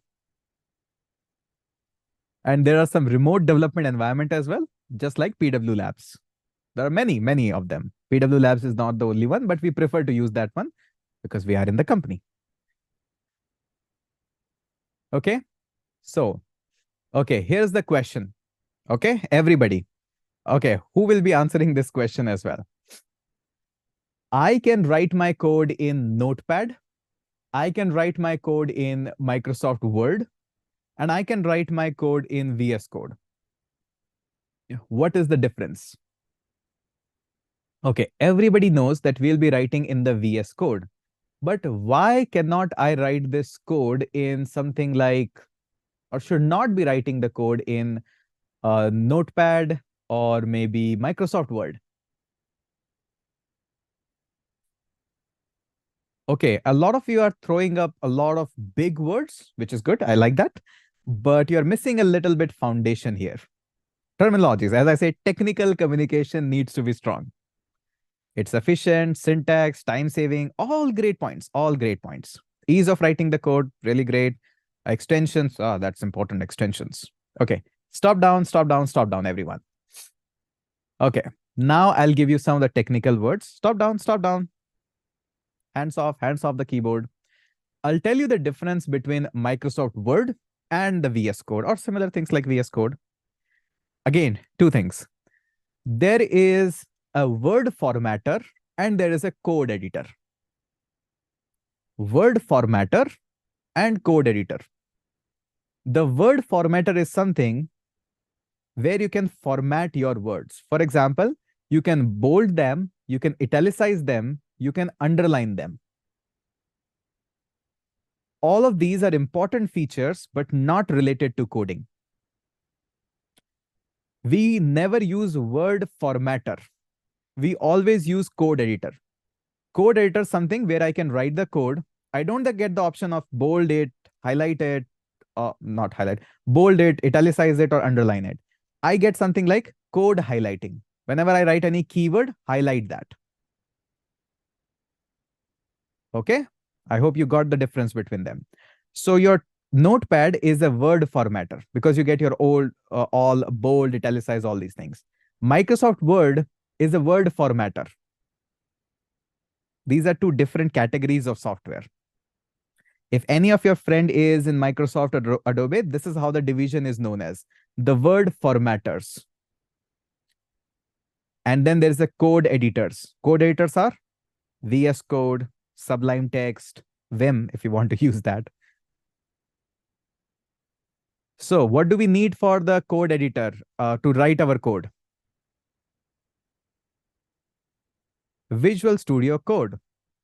Most of the people who will be teaching you this entire curriculum will be using VS Code. I'm not 100% sure if there is any thing like that, but there's no difference in it. You use Sublime Text or anything like that. All you have to do is just search for VS Code. Search for it, go up here, and download the version which is available for you. It's available for all Mac, Windows, Linux. You know how to install on Windows? Next, I agree, okay. Very basic. I think everybody can do that. But it's not the only options. There is no monopoly on that. We have other options as well, like we have Sublime Text as well. Very famous, very similar kind of editor. So again, same, this is where we write the code. You can download it for Mac, Windows, Linux, everywhere. Use Sublime Text, use VS Code. It's totally up to you. Most of the people will be working on VS Code. I also recommend this. I also use it daily because it's available for Mac, Windows, Linux, everywhere. So I think very widely available and is there. This is one thing that you'll be needing. Another thing is your browser. My personal recommendation is start with Chrome. I know you are a big fan of Brave or maybe some other browser. That's good. That's good. I'm not asking you to change your browser, but at least for development, starting few days, go with the Chrome. Recommendation only. No hard and fast rule. All right. This is what they are saying, that, hey, there are a lot of extension and say, right now you don't need to install any extension. Just use the bare minimum basic, play around with the themes. That's only I say. There are a lot of themes available, a lot of things are available. As we go further, I'll walk you through with the themes, the extensions and everything. You just have to go with that. And the next thing is web browser and development tools. So what web browser we'll be using, at least I'll be using in all of my classes, Chrome. And another thing in the Chrome, right click and inspect. Right click, inspect. These are my development tools. Okay, so that's all. That's all what we need for the web development as of now.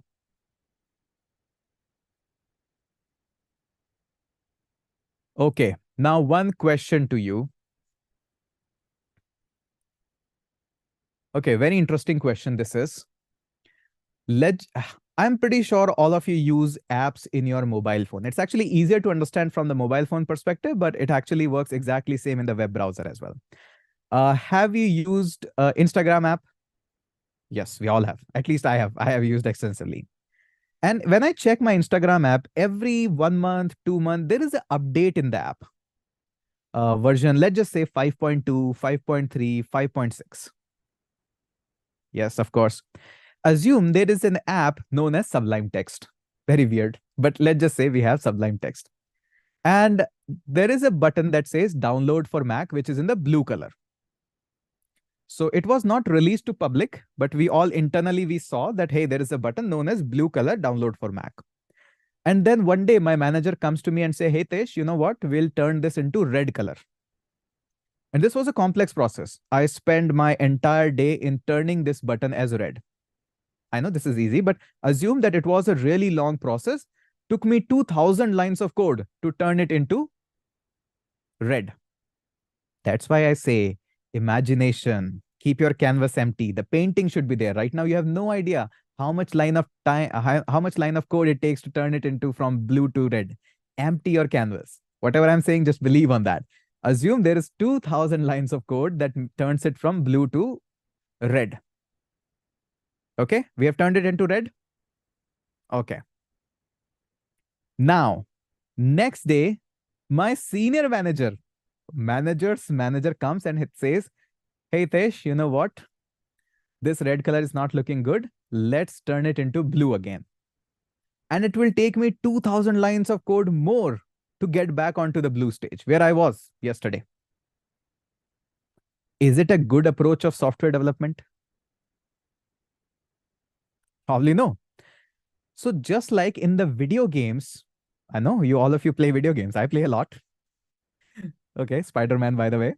So in the video games, we have some checkpoints that, hey, this is where I'm saving my game. And this is same for the code as well. I'm saving the code at the blue point. This is my blue checkpoint. And after this, I'll make another checkpoint of turning it into red. So if somebody says I have made a mistake or this feature is not required, we need to go one step back. How good it would be if just with one command, I can go from red to blue. And if somebody again come back, I turn it into red, I can go back into red with just one command and I don't have to write 2000 lines of code. Yeah, that would be good. Yeah, that would be really good. This is known as VCS, Version Control System. Version control doesn't mean we are always going to upgrade. It's not for the public. It's always 5.2, 5.3, 6. But in the company itself, you have no idea how many times we go back. And hey, something didn't work. We need to go back. And all of this was given to us by Linus Torvald. The Git. The thing that we use, Git, was given to us by Linus Torvald, the great founder of Linux as well. Before this also, this version control system existed, but it was not Git. I come from a background where I used to have that another version control system. We actually used it quite a lot, but Git is so much powerful and so much easy to use that we actually use that. So all that version controlling and the feature of making a check mark, going back in time, going in the future, all of that is given to you by Git. and an online service which is based on the Git, like all of this whole things, checkpoint and all of this, an online service is given to us, which is known as GitHub. So actual tool, what is the actual tool? It's the Git. Again, it's a software, nothing more than that. It's a tool, it's a software. It's a tool. And the online service which actually provides me this Git service is GitHub. But if it is a tool, is this the only service which is available to me? That's also an interesting question. No, obviously not. So this is the part where we help each other as a cohort. What are the other service other than GitHub, which provides me the same service of checkpoint and all of that? So this is where you actually enjoy the cohort thing. I don't have to tell you anything. The cohort will help you to explore such other services.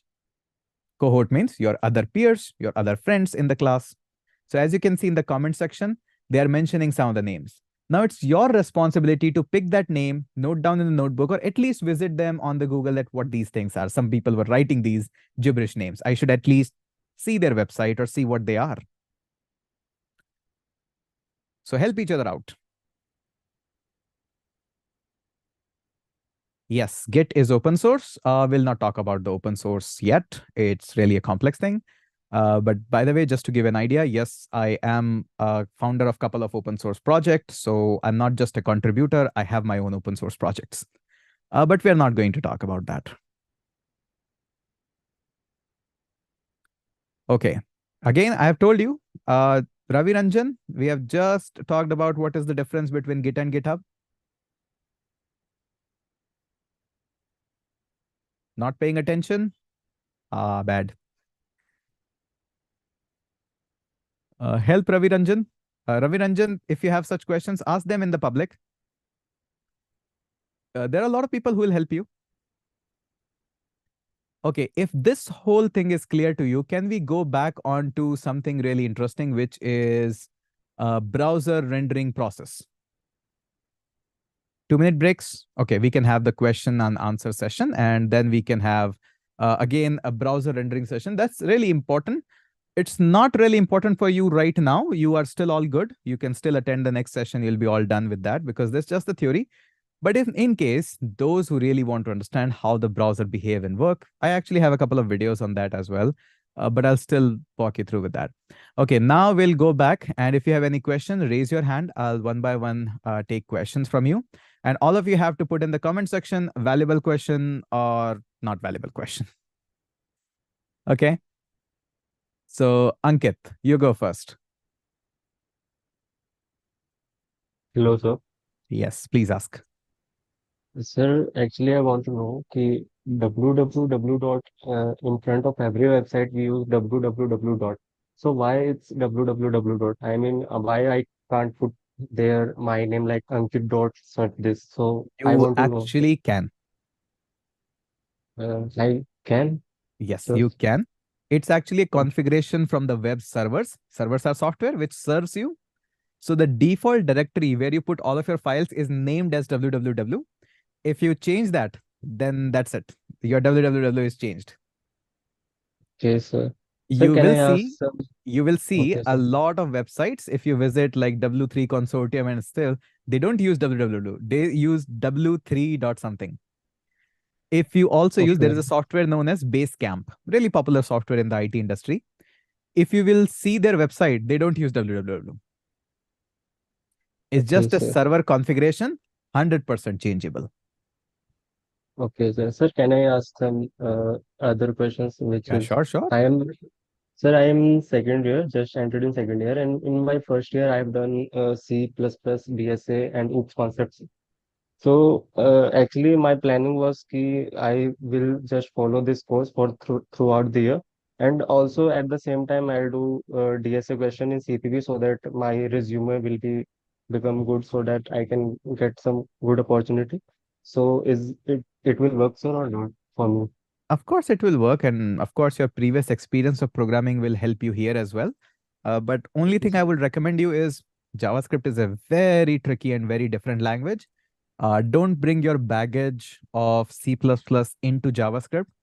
the way how you understand object right now and the way how probably I or whoever will teach objects in JavaScript, completely different. Okay, sir. Just don't Sir, bring that that was baggage. That's it. okay, sir. Thank you so much, sir. That All was right. it was Next question is okay. Yes, Kumar. Hi, sir. This is Kumar. Yeah, tell me. Yeah, so this question is somewhat unrelated, but I just had a curiosity. So, will we be learning Postman as a part of this course? Yes, I think, because I think without Postman, it's very difficult to develop backend. So it will be a part of your, but again, who will be teaching you backend? That's a different question. But I think so whoever will be teaching will be using some sort of tool, whether that's a Postman, Thunder client, whatever that is, but some tool is required. We will not go in that much of depth that we can call that, hey, we know in and out and everything of Postman, but enough that you know your environment variables in Postman, you know how to send the request, how you know how to save the collection. This is, I think, very basic. Yeah, only just getting started. Yeah, only, but enough that you can explore things on your own. Okay, thank you. All right. Those who don't understand Postman, it's okay. You don't have to worry. Next up, we'll be taking Prakhar. Yes, Prakhar.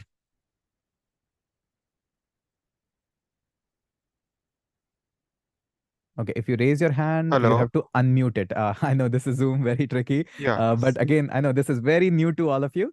Whenever you actually raise your hand and I unmute Okay. you, just click on that unmute. Yeah, it's a weird thing. Okay, sir. Am I audible to you, sir? Yeah, loud and clear. Tell me. Okay, sir. Nowadays recession is going on. Yes. So how much this course will helps me to get the placement and what we can do so that we can survive in the IT sector.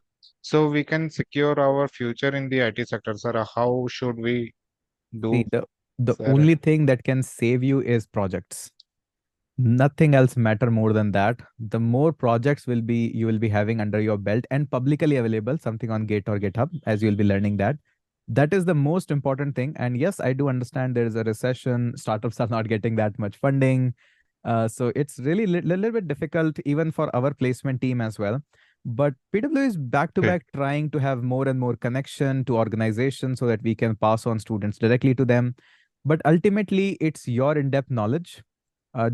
Just two recommendation for you: learn JavaScript as much as possible.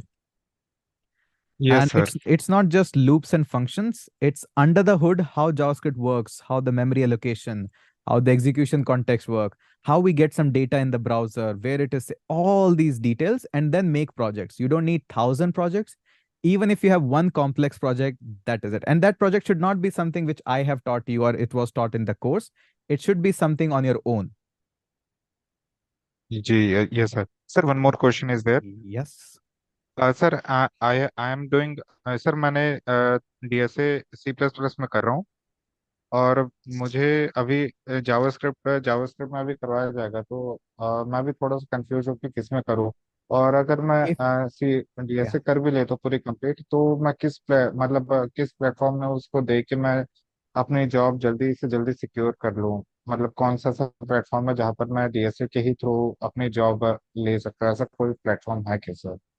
Okay, I'll give you the answer, but you might not like it. And usually I'm very harsh in these cases. So excuse me already for Yes, that. sir. See, if you truly understand data structures and algorithm, the moment you will finish your JavaScript basics, you'll be able to do DSA in JavaScript automatically. You don't need a teacher for that. If you know Okay, C++ sir. and you have understood the data structure, this should be the case. If I teach you TypeScript, you should be able to do DSA in TypeScript also. If you have that much of capability and understanding of your DSA, that means you are ready for any job or cracking any DSA based concept. If you have just gone through with, okay, teacher has taught this, I understand this, then you haven't done the DSA properly. Okay, Sorry, I sir. know this is little harsh, but this is the truth. Okay, sir. I got it, sir. All right. Usually I'm in the classes, I'm not very charming or something. I always go with the truth because I think students need to understand the truth part of the things instead of being just polite. I try my best, but sometimes you need just the answer. And that's what I try to give you. Okay. Rahul Datta, Yes, sir. Hi, you were sir. in the previous batch also, or the same name? Yeah. Actually, PW is offering that we can shift to dispatch. Oh, that's why. I remember few names always. Yeah. Sir, actually, I want to know by what mean we can say a language is programming language or what? Oh, the HTML discussion. Yeah. Oh, that's interesting one. All you guys want to have this discussion because this can be very much fun. Okay, so yeah, that's interesting. Okay, let me tell you by starting this that a programming language is something which can do something creatively in your computer or your system. We know that C is a programming language because it can do a lot of stuff like calculation, evaluation, and whatnot. C++ is a programming language, JavaScript is a programming language, but we never call HTML as a programming language. We always call this as a markup language, which is 100% true, no debate about that. But let me give you some thoughts. We know that C or C++ is a powerful language which can interact with the memory. Yes, we understand that. Right. And this is a language which can interact with your hardware even. So all of your printing, pool routers, and pool drivers, that is why they are written in the C or C++, because this is a language which can control your hardware. Correct? So far, we are on the same page? Right. Okay. Now, since C and C++, they are classic language and they can manipulate hardware, that means if on my screen there are LEDs, because this is how the screen is, it has LEDs. C and C++ can control my LEDs. And on the screen, I see all these things. Right. So have you ever thought that when did we give HTML so much power that it can manipulate LEDs on my laptop? Exactly. Right. Like, how does that work? Isn't that a magic? Right. Like, it's such a mere crap language that when did we give it that much of power? Even JavaScript doesn't have that much power. And when you see the H1 tag being rendered on your browser and on screen, what's happening? Some of your LEDs are getting on and off. That is what's happening. Yeah. So what exactly happens behind the scene? We'll definitely not go in the entire course in that much detail. Nobody will go there. But actually, your HTML is a programming language under the hood, which talks to C++. And your HTML language is just a connector, somebody who can talk to C++. Okay. And your entire HTML is parsed into C++, and then C++ tells your browser that, hey, we want to display this much. So I'll be talking to the pixels to show that and display that on the web page. Okay. All of your HTML nodes like H1, P tag, and all of that, they are taking up in the collection. And then we craft a tree out of it, known as node list tree. And that node list is never a feature of JavaScript or HTML. Node list is a feature of C++. Okay. And that's why when later on in the course, you will be learning about things like DOM manipulation and all of that, you will see this term again in node list there. It will come to you after 4 or 5 months. But yes, this will make more sense when we'll go in 4 or 5 months of the course. Right. So from the beginning, HTML is like that, or it is came later? It will never come. Because the way how we teach HTML is almost like, hey, sun rises in the east. Okay. So we always are going to say just a markup language. It gives you markup of the website. That is it. We finish it off there. No, But I'm just saying that how you explained the HTML one, that HTML interact with C++, then it turns on the LED. It works. we will never explain it. Nobody will explain it. Even I'm not allowed to explain it this much because students get confused, and Right. then my rating goes down. And then I Right. get an email that, hey, Tesh, why you explained this much? Why you got into so much of depth? Let's keep it on the surface. Let everybody understand you. No, Yes. I'm saying, sir, HTML is working exactly like that from the beginning, right? Yes. From the day one, HTML was like this. Okay. But nobody talked about HTML like this because it was so much difficult to explain. HTML was always an abstraction language on C++. This is how it was designed. Right. So Okay. we will not go into that much because No. I think that definitely a lot of people might right now might be, oh, my fuse is gone. I don't want to get that much of detail. Right. This kind of topic is for chai and discussion, right, sir? Yeah, this is moreover, once we are done with the course and we are sitting Right. here, I can have these discussions, but not officially in the course. Right. Thank you, sir. All right. Good question. Good discussion. Good question. You can ask me anything after once we have done the basic part. You can ask me any question. I can go as much in depth as you probably cannot even imagine. That's why I say I love web development. It's so much in depth. It's so much detail. It's almost like building an operating system. Yeah, it's that crazy. No, we don't have any. Yes, I think we have Telegram officially by PW. I'm not sure. I have never joined or installed Telegram yet. I'm not sure. And please don't send any of the links, numbers, or anything like that. Otherwise, I have to just close everything. It's not allowed that you send your personal numbers or anything like that. All you have to do is join the Discord, and whatever the discussion you need to have, you can have it on the Discord. Officially, you have to go there. So that's why I don't share any personal details or anything. It's not allowed. Simply saying, it's PW's rule. I go with the rules. Okay, so I think that is good. We need to have a small discussion regarding the browser rendering process as well. I think that will help you to understand a little bit more details. So I think we can have this now.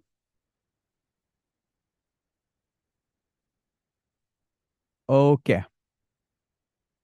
I'll keep this discussion very easy so that everybody can understand this. Don't worry, I'll keep it.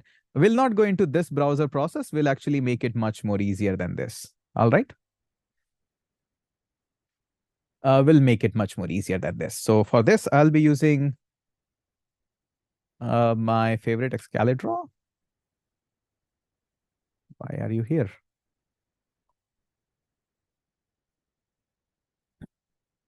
Okay, sir, it's getting a little complicated. It will. That's why you get entire 5 to 6 days to research every bit that I am talking in this class and prepare your own notes, research on that, have a peer discussion. I never said it's going to be piece of cake. It's not going to be walk in the park. Okay. First of all, let's just say we have this is your mobile, or let's call it as desktop. And this whole thing is another computer. All right. So what happens in this is you write something in your URL. This is your URL. You write some website like linkedin.com, instagram.com, whatever. So this whole thing via the network, there are a lot of process on that. Ultimately, it will reach to the server where Instagram or LinkedIn is hosted. All right. This part is clear. Hopping via your ISP, your router, wherever, eventually it reaches out to the server of this. Now, this server will validate. This is where your backend development goes. This server will validate that, hey, are you registered on my website? The link that you're asking for, is it a valid link? Should I be giving you some details or should I not be giving you detail? Should I be giving you half details? What all these things are known as business logic. Business logic is not always about profit in the business. The term is widely considered as a big umbrella of business logic. Like, for example, in the LinkedIn, if you're not logged in, only half detail is given to you. Purpose of Excalidraw to draw diagrams. That's the purpose of this website. I need something to draw. I don't have my iPad right now, so I use this one. So I guess that's okay. All right. So we have this much is here, and this is known as business logic. Now, if I'm not logged in on LinkedIn, then it will give me partial information. half information.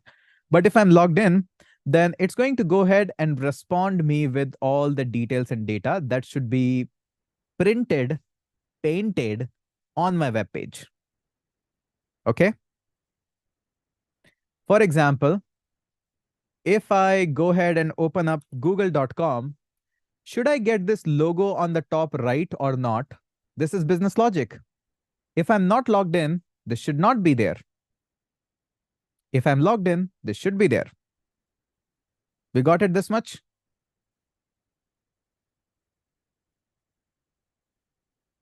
Okay. Now what happens after this? This is very interesting. This is where we get all the data. So what the browser has sent to you is HTML, CSS, and JS. These are the three things that are given to us.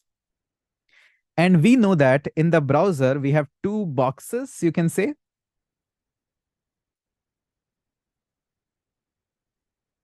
What is this top one?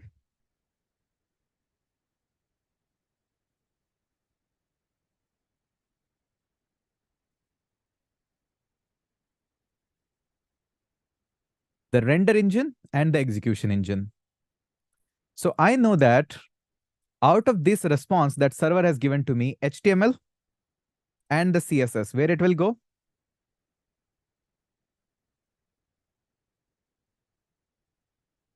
It will go here. And where the JavaScript part will go? It will go to execution engine. Very basic. Now, since these are rendering engines, engine means compiler, interpreter, whatever you can say.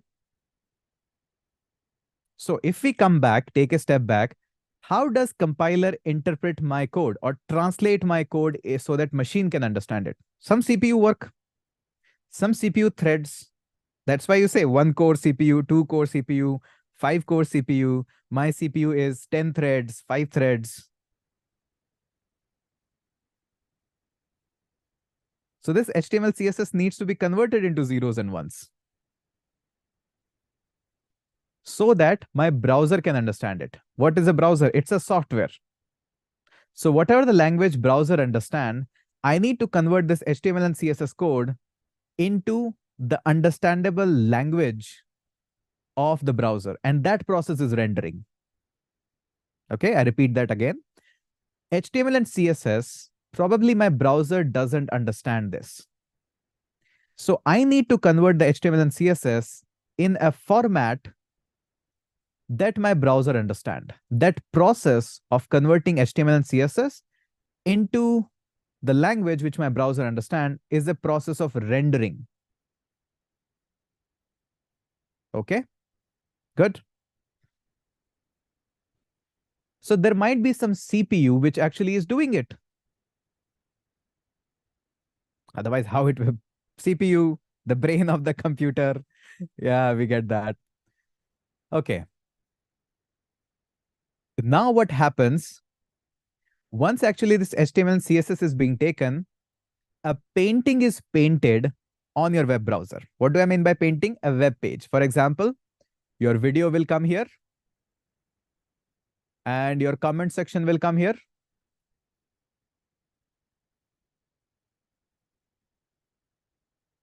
And your recommended videos will come here.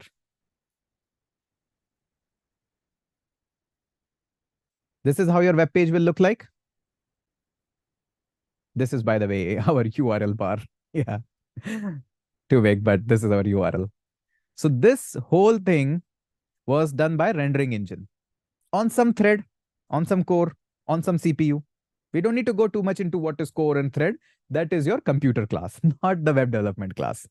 I'm going this much in detail. That is already too much detail. Okay, so the structure that first the video should be there and second the comment should be there. Who is responsible for that? Exactly. This is your HTML. Now, this comment should be red in color. Or this comment should be this much wide. this much of the width. It should take half of the screen, and half screen should be to other videos. This whole is CSS. Right now, you cannot do anything. You cannot click on any button. You cannot write any comment. You cannot do anything. You cannot even watch your video. This is where your execution engine comes up. This is your JavaScript. Again, there needs to be some engine which actually converts my JavaScript into something which my browser understands. Yeah. So there is an engine which converts this guy to this guy, and there is an engine which converts JavaScript to understandable by browser. And there are a lot of them. You can find out, do your own research, that what are type of rendering engines available for Chrome or for any browser. Or you can take help from your colleagues. By the way, all those who are typing V8 engine, that is not your rendering engine. Wrong answer there. Your V8 is your JavaScript engine. JavaScript engine, one of that engine is V8 engine, which Google uses, or the Chrome uses, or the Node.js uses. Engine, just a compiler, transpiler, interpreter, whatever you want to call that. Yes, Abhijit, absolutely correct. Blink is one of the rendering engine. Yeah, Gecko is there. A lot of names, a lot of fun names. Help other people to explore them, understand them. Read the Wikipedia page. That's why I say, when there is a Saturday and Sunday class, you have so many notes that it takes an entire week to study it. This knowledge cannot be absorbed in one day or in the one class. It takes a lot of time. Okay. Where are the rendering engine and execution located in the web browser? Wherever you install it, the folder, it's exactly there. But these are binaries. You cannot actually just open them and see them. You can see them in the source code, but you cannot just see them like that. These are binaries. Okay, you got that part? This is exactly written in this one as well. A little bit complex stuff is mentioned here, but this is exactly frame by frame rendering, composition, everything is there. And all those steps from 1 to 12 that you see, this is exactly there. Yeah. You can see that domain name system. When I say that, hey, LinkedIn, you make a web request to linkedin.com. Yes, that's exactly when you say domain name system, that I talk to linkedin.com. That is your DNS, domain name system. Computer don't understand names. It doesn't understand linkedin.com. It doesn't understand instagram.com. It just understands IPs. So the conversion of IP to that name is your DNS. Very simple. Then it establishes a TCP connection. No need to go into TCP that much in detail right now. We can do that later on. We simply understand we made an HTTP or HTTPS request. That's it. Server processed some data, got some data back to us, and it sent me HTML, CSS, and JavaScript. So I have to render the HTML and all the CSS, external resources, majorly CSS, execute the JavaScript, and show the web page. That's whole the 12-page step process. It's not usually 12 steps. It's far less, but you can just make it 10 steps, 8 steps. That's it. And that is it. That is all for today's class. It was supposed to be Saturday and Sunday divided into 2 parts, but yesterday we had just the induction class. That's why I covered all of this today. Okay, so all the PPTs and material will be uploaded in your dashboard itself, where you log in on to PW Skills website. All these PPTs and everything are actually meant for you. There is a separate team who will be giving it to you. Although I don't mind sharing it, but I'm not sure am I allowed to do it or not. Then there might be another email. Oh, you shared that. It was supposed to be another team job. Okay, now I'll just answer some of your questions. That is it. Those who want to leave the class, they can leave. This is all what we'll be discussing or officially studying. If you have, sir, 4 PPTs left incomplete. Is it? Is it? And these are already basics. Don't go with the PPT number. What is that? Oh, I should say thank you as well. Okay, thank you. I think that's all. And these PPTs are for you. Try if you if you have the mindset of that same IIT that hey, there's a PPT, there's one topic missing. Web development, you won't be thriving in it. There's a lot that need to be learning on your side. These are like guidance lectures where I help you to understand a lot of overview, basics, and hands-on. But there's a lot of research that needs to be done from your side as well. Otherwise, the course will not make sense. Okay, anyways, all done, all good. I'll just enable the chat for everyone. It's already enabled. You can ask your questions. What should we do for next 5? I have talked so much of the gibberish jargon and whatnot. Try to prepare notes for them and explore more topics and stuff only with these topics. If you even watch YouTube videos, try to watch YouTube videos on these topics as well. Engines, renderings, how the browser works, behind the scene of the browser and all of that. So try to explore only this much. Okay, now I'll be answering some of the questions, although we are very late, shouldn't be taking the class this much long, but hey, let's just go ahead and have that. Okay, let me answer a few questions. Please be quick on to your keyboard and unmute section. I try to answer that quickly. Okay, go ahead, Ravi. Hi. Yes, please. Sir, I have 2 questions. So first Sure. thing, you said that web browser only require HTML, CSS, and JavaScript to make a web page. So why I know that React is a framework, but how it helps?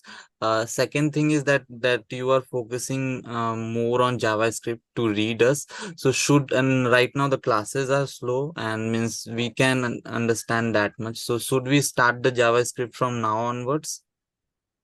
See, I'll answer first of your question, which was about React. Yes, we will see a lot of things like React and Angular, but if you'll notice their build process, end of the day, they actually compress all of your JavaScript code and convert that into just 1 or 2 file of JavaScript.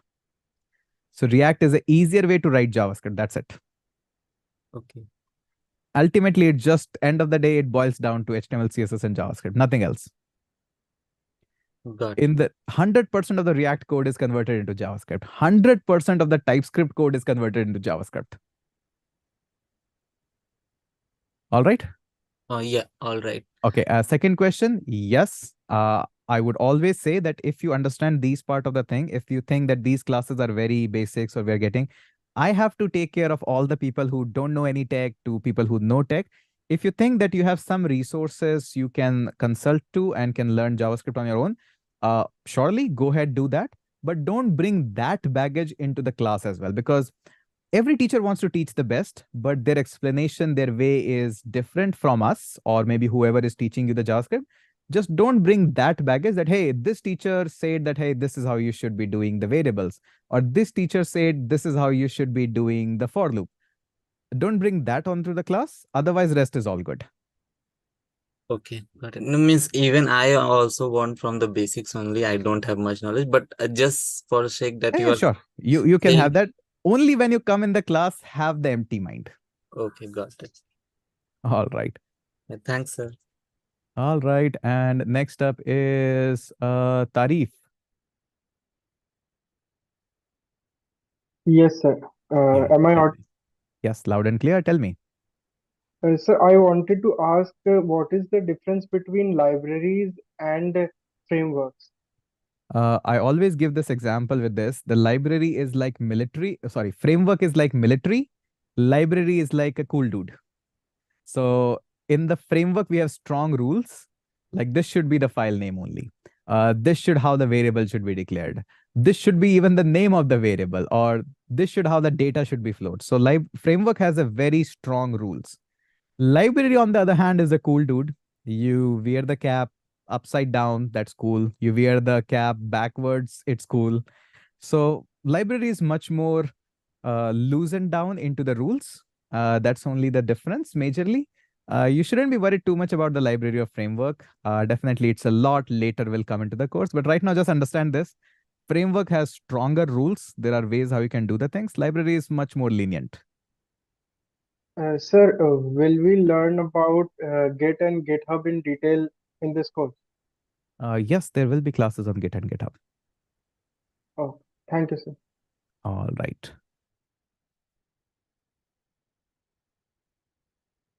Okay, one more question we'll be taking is Astha. Hello, sir. Am I audible? A very low volume. Sir, now? Yeah, it's okay. You can ask. Sir, actually, I am currently studying in the college and I had few questions related to the curriculum of how we are studying. So, sir, what will be the frequency of the assignments we are going to get? Sorry, I don't have much idea about how assignments will be given to you Actually, we because are in the college, so we need to work on college stuffs also. So, uh, just casually wanted to know how will be the curriculum of the assignments we have to submit. see, assignments, I only like this is personal recommendation, not the official one. Only worry about the assignment where you have to accomplish a task which actually allows you to code something. Maybe there is a web page given to you. You need to code that web page. Those assignments are far more valuable than only the PDF assignments. Everybody knows that there is a PDF assignment. You have to answer certain questions in the document. There's a chat GPT now. Okay, sir. I will And deny sir, the fact. yes, sir. So one more question was there. Sir, who's gonna teach what? I just wanted to know it in a little brief. So could you just enlighten that? Right now, I don't have that record yet because there are lots of classes and they keep on flipping me into multiple classes. A lot of demand comes around, so they keep on flipping me. But I think most probably your front end part, especially, I'll try to take at least JavaScript and the React part. That I'll be taking, but not sure. Sir, Right and now, on they haven't yet given me the curriculum that, hey, this is your part, this is Vishwas' part, this is Anurag's part. They haven't given me yet. I'll ask them. So probably by the next class, it will get much more clear. Sir, one last question and then I'll be done. Sure, Sir, sure. if we don't use VS Code, since I think my laptop's configuration is not sufficient enough to have VS Code, I think. So will that be okay if I just use the PW Labs? Yeah, of course, 100%, no problem at all. That's exactly why the labs were designed. So if your laptop is not that much capable, just use the labs. There are so many labs available. PW Labs is one of the great way to use it. I also can recommend you some lightweight browser, like Sublime Text is one of the lightest browser. No system problems at all. Because working on the lab is good, but it doesn't give you the idea of how things are actually installed or properly configured. So Yes. at least do that configuration and then remove everything and go to labs. Okay, sir. I want you to have the ability that if when I say, hey, your system should be configured with Node.js or for React libraries, you don't have the idea that somehow it magically happens. I click a button, it happens. No, you should be capable of doing that in your local system as well. Okay, sir. Thank you very much, sir. All right. We'll take a couple of more questions. Now I'll be taking some of the questions from the chat itself. Already we are way beyond the time of the class that should be taken up, but I'll still, what is the purpose of framework in CSS? To make life easier. That's all. The whole idea behind library and framework is to make life easier. It's not like that without them, we cannot do anything. Yes, 100% we can do a lot of things without libraries and framework. We will be doing it, but it makes life easier. Will you also help us in LeetCode and LinkedIn? I do have a good reach on LinkedIn, so you can share anything, tag me, and I usually like that. And your reach will go rocket like that. But LeetCode, I'm not that much active since last 4 or 5 years. Didn't needed actually to be on LeetCode, so I don't use it much. Sanket is your guy for the LeetCode. He does a lot of LeetCode. I don't. Okay, can a student of class 12 can do this language? A C, C++? No, you don't need C, C++ or any language for this course. This course is a standalone course. You can start your programming directly from here. I'm uploading post on LinkedIn. Sure, go ahead, take photos of the class. A lot of people does that. Take photos of the class, screenshots, share them. And what would be beneficial for you is take the screenshot of the class, but also add a little information in the LinkedIn post. Like today I got introduced about encryption. I got introduced about the rendering engine and execution engine, 2-line details, so that you're adding the values into the class itself. So that would be much more beneficial for you, but it's totally your choice. Not forcing you to do anything on the LinkedIn or anything. But I think it would be much more valuable. If somebody reads your post on LinkedIn, he'll see that, okay, he's sharing his entire learning journey. Recorded video, can we get? Yes, you'll get that. I mentioned that in the very early first of the class. So yeah, many words goes over my head. Of course, this is how it's supposed to be. If you are in the class and none of the thing is going above your head, that means you are learning only the things which you already knew. What a lot of people don't understand is not feeling comfortable in the class. That is the whole point. Getting it? Have a thought, have a deep thought on this. If you already knew all the words and I'm just teaching you only those words, is it a really good class? The class was supposed to make you uncomfortable, make sure that I introduce you to the new knowledge, new terms, new things. That is when it's a class. Otherwise, we're just chilling out. If I teach you just the HTML, H1 tag, P tag, I know you already know all these stuff. Everybody who is coming into the class has somewhere watched the HTML lectures. I cannot believe that. Yes, you already have seen that. But what we have discussed in this was something like, oh, is this really true? That's where it is. So classes are supposed to make you uncomfortable. Classes are supposed to force you to read something on your own. Like, this is something it is said, this word, I don't understand it. I'll do some research on my own. Okay, React Native free access kaise milega? You have to ask in the chat. I have zero idea. Okay, so have a thought on this. Yes, Shruti, absolutely. The classes are supposed to make you uncomfortable. If it is not making you uncomfortable, you are not feeling scared that do I know anything? I think that's not a good class. One of my job is to make you uncomfortable. Ali is asking, iske alawa bhi notes milenge because I am doing job also, sir. Yes, probably yes, you'll be getting. Let me check that because I do have some notes here. Let me check. There is a lecture plan, LP. Let me just check. I'll answer that. Just give me a second. Yes, there are notes. Yes, there are notes. But notes only will summarize you the presentation and whatever is there. Whatever additionally that I'm giving you, you won't be getting that. And Ali, please don't send any Discord link or anything. Otherwise, I have to kick you out of the class. It's rules. Anybody who sends any Discord link, personal phone number or anything, I am instructed to actually kick him out of the class. You are not supposed to do that. Rules. I'm not making them up. Okay. It was PW Discord only. PW Discord, even that link is not allowed. Anybody who wants to go into PW Discord, just go onto your dashboard, click up there, go from there. I don't know which one is PW's Discord and which one. Yeah, PW protocol. You can say that. Okay, it will be unrelatable according to today's topic, but I am quite running on the time, neck to neck according to the placement time, but I can keep this mindset of learning extremely new tech, or which is open source alternative for each context, like as you mentioned about app write for backend, just asking from the perspective of placement. No, these are not really something responsible for the placement.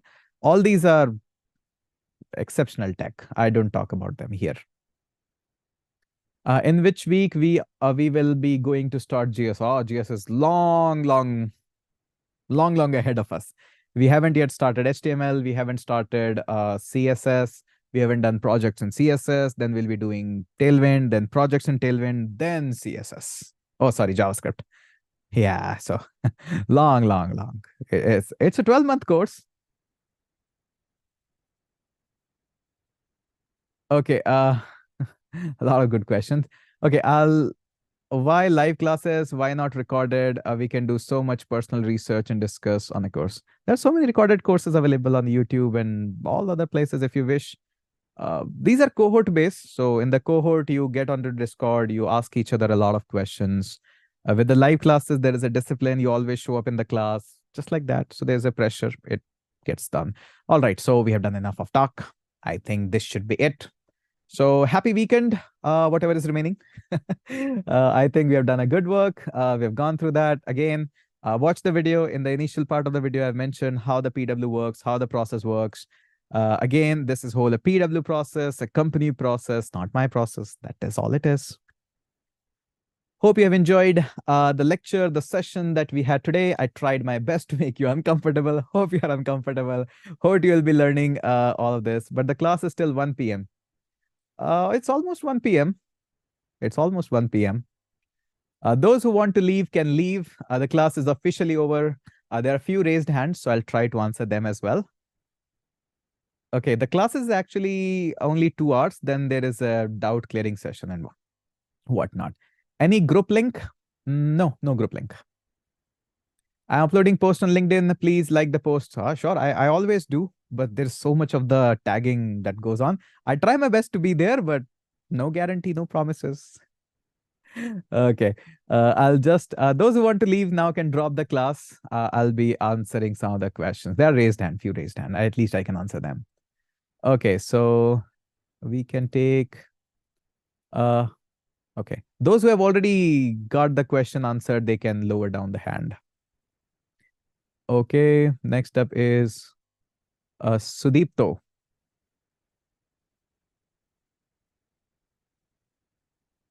Sudipto here. Hello, sir. Am I audible, sir? Yeah, a little lower, Okay, sorry, sir. Sir, actually, I missed the orientation class, so I don't. So, sir, can I ask about what the difference between core Java and JavaScript, sir? They're completely different language. Bad choice by JavaScript by naming it as JavaScript.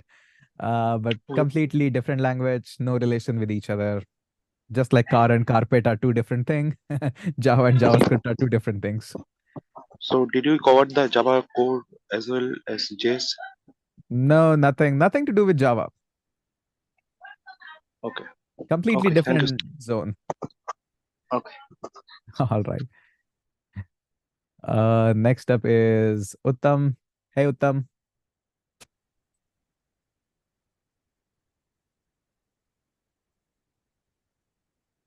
Yes, please.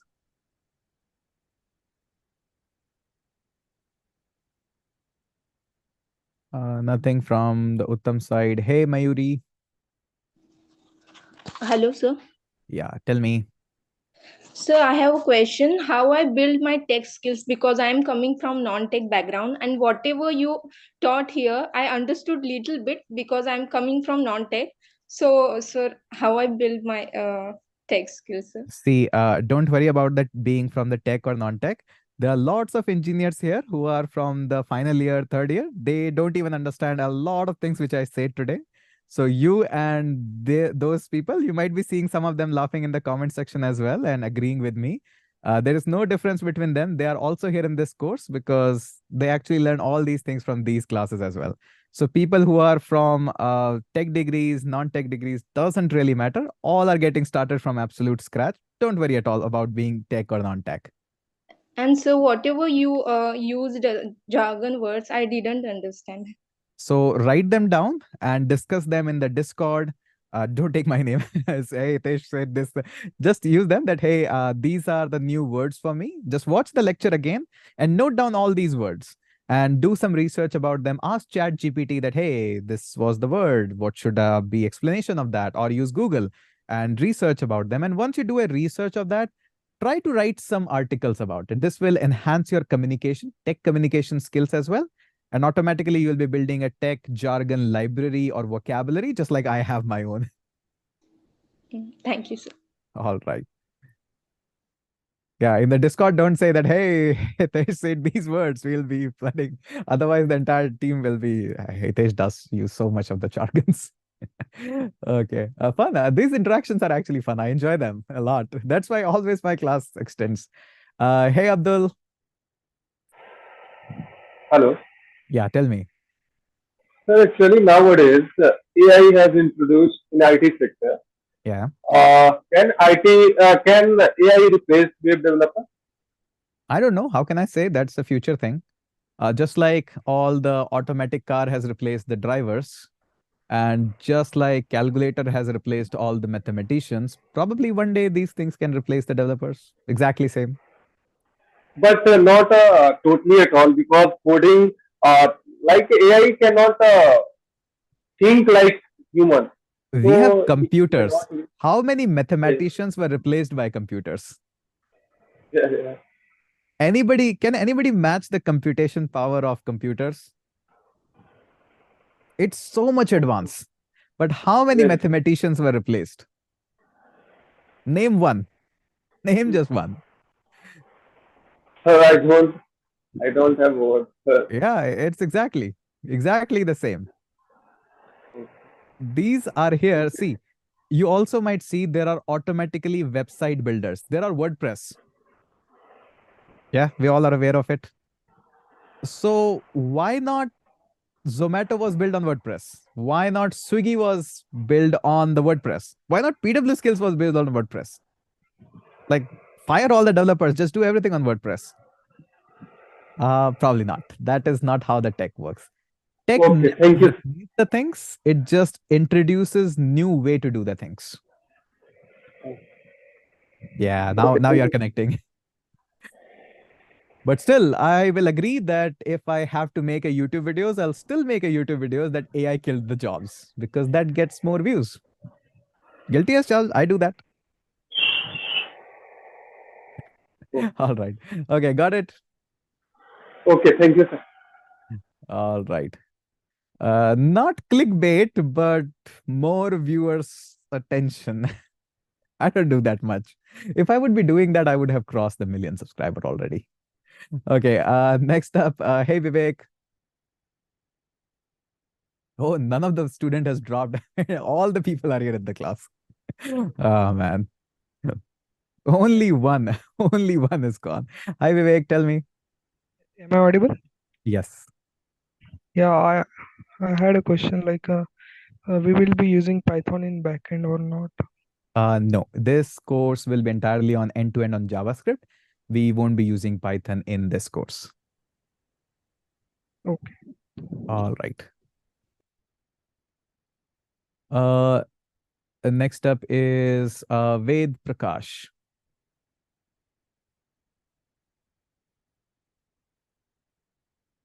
Ved Prakash. Yeah, you have to press that unmute. Yeah, that's annoying, but make it a habit.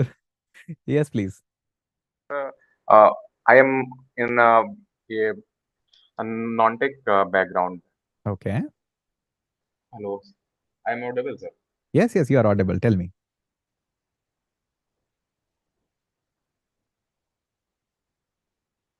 Not now. Not now. You are not audible now.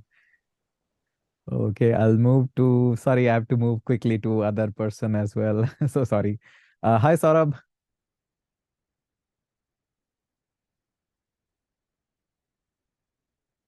Saurabh, press unmute.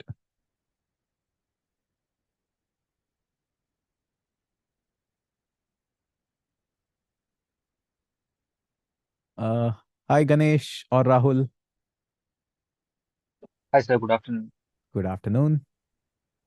Sir, I just want to know that I'm from the non-tech background. So I'm a designer and editor. Is that going to be a problem for me to learn See, these? this is a common question I've been answering from last 2 to 3 questions. It doesn't really matter from what background you are coming up. I've already answered that. So I think you should really pay attention that we have already answered that. It doesn't really matter you are coming from tech, non-tech. We are starting from absolute scratch. If I would be talking to only the tech people, I would have never started the class with saying that, hey, this is the browser. Hey, this is the software we need. If I would be addressing just the tech people, I would have fired up my VS Code and in just one class, I would have finished the HTML. Okay, so thank you, sir. So I think we all need to pay small attention and need to get away from the fact, again, people will be voting your question as valuable, not valuable. That comment should keep on flooding. Valuable, not valuable. Okay, this is cohort. The question that you ask is actually valued by other class members as well. Okay, so ask question which adds value, not to you, not to me, but to all people. If I make YouTube videos where I just all the time says what's happening with my life, eventually you'll get bored. That it's not adding any value to my life. Teach me something, give me some knowledge. That's a valuable content on YouTube. Similarly, here also, I expect that you will be asking some valuable question. All right. Kritan, or there is a K silent something. Kritan, nice name there. Unmute, please, or you can lower the hand. Okay, moving on. Manik, hey Manik. Hello, sir. Yeah, So I tell me. just want to know, is web design also required for full stack development? No, web design is a completely different segment, different skill. That's completely different software. We won't be doing a web designing. We'll be doing the development part only. Okay, okay. Thank you, sir. Good question. Good, very valuable, I think. We really need to have a differentiation between web designing and development. Good question. Hey, Sahil. Hello, sir. Yeah, tell me. Sir, is that possible to make website like PW Skills on WordPress? 100%, but not to that much scale. Scaling is one of the issue in the WordPress because we take a lot of students intake in every cohort. But it is possible. Okay, all right, sir. Thank you. Okay, next up, Ajit. Yes, Ajit.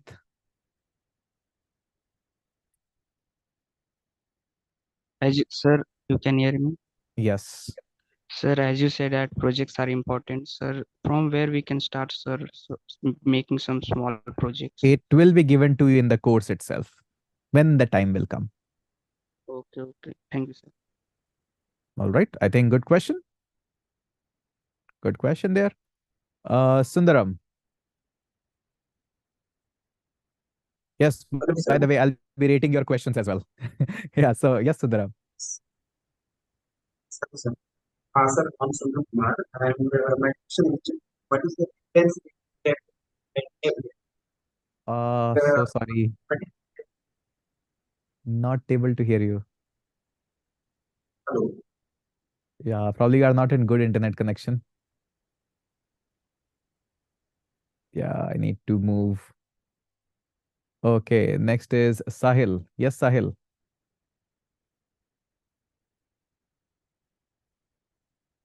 His audio is encrypted. Yeah, nice. Yes, Sahil.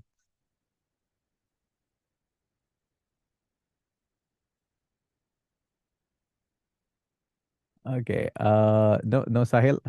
I'm lowering down all the hands, and probably you can raise the hand if you have any question. There's a question from Austin. Sir, am I audible? Yes, you are.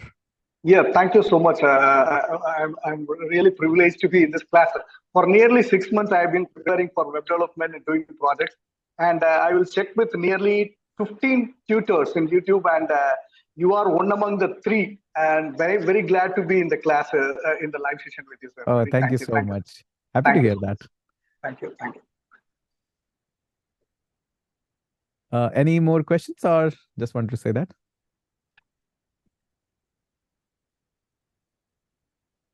Okay, lost your audio. By the way, thank you so much for appreciation. I like that. I like that. Next up is Manoj. Yes, Manoj. Yeah, thanks, sir. So, am I audible now? Yes, loud and clear. Good voice. Yeah, thanks. Thanks for your classes, sir. So, I was very much interested to join your class since last 1 month.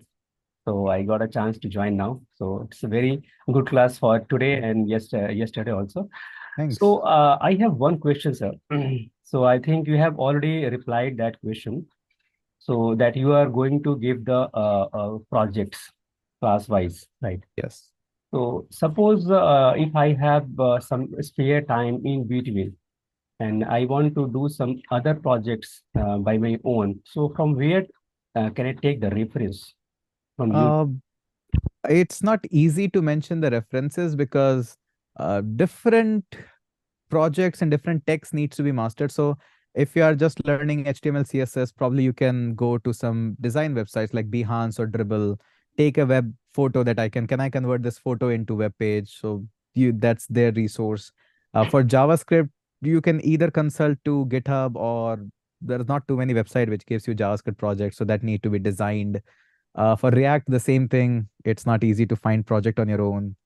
And if you find some of them, they might be a bit expensive. And if there is another edtech, I cannot officially recommend that because edtech policies. So it's difficult actually to recommend that. But my recommendation is, if at least it is my class, then I'll be giving you, throwing up enough of the jargon that your entire week will be busy to just exploring those points.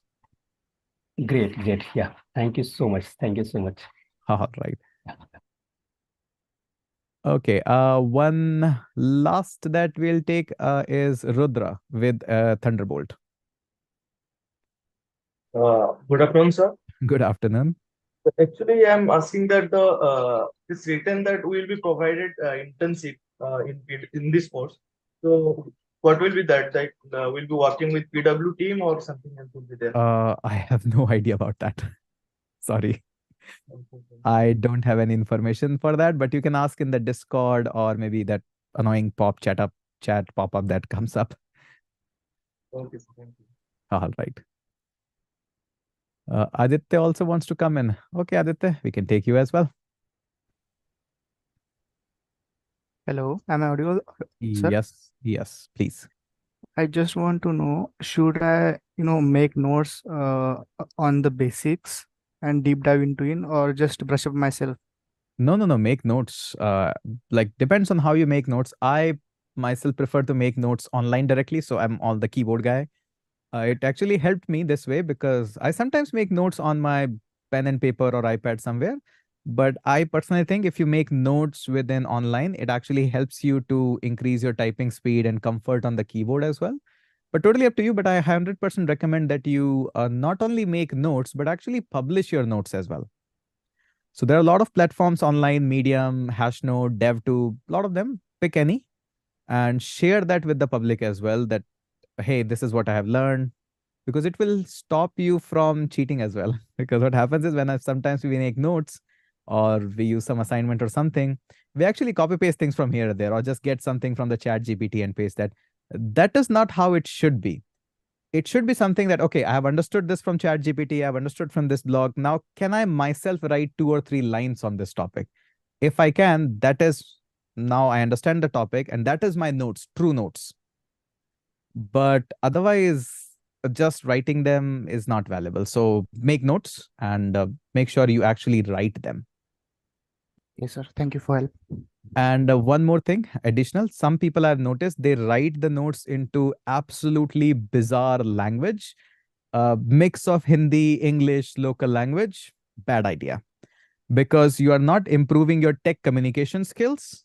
If you'll not practice your tech communication skills or communication skills right now in making the notes, and you say that I am just writing them to practice it or to understand or my self-understanding, you are not pushing yourself.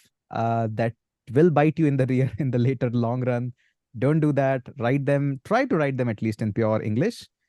That would be good. That would be good. So, sir, is this a help in interviews? Yes, very much. Your tech communication is the #1 thing which is valued in the interview. Your DSA, everything comes up later on. If you cannot talk to interviewer for 5 minutes on any tech topic, interview is 100% going to be failed. Okay, sir. Thank you for help. All right. Okay, so I think that's it. I think that is it. Now it's time for lunch, everybody. I also feeling a little hungry. So, all right. I'll also take my lunch. You also take your lunch. Take some photos, post them on Instagram, LinkedIn, stories. I love those things when you share them up. So flood it out. Go ahead, hang the system. All right. So thank you so much. Enjoyed that. I enjoyed that as well. Interaction is always fun. So much. Thank you so much for taking your valuable time and coming to the class. Yes, Gaurav, ekdam. System. Okay. Thank you. Bye-bye, everyone.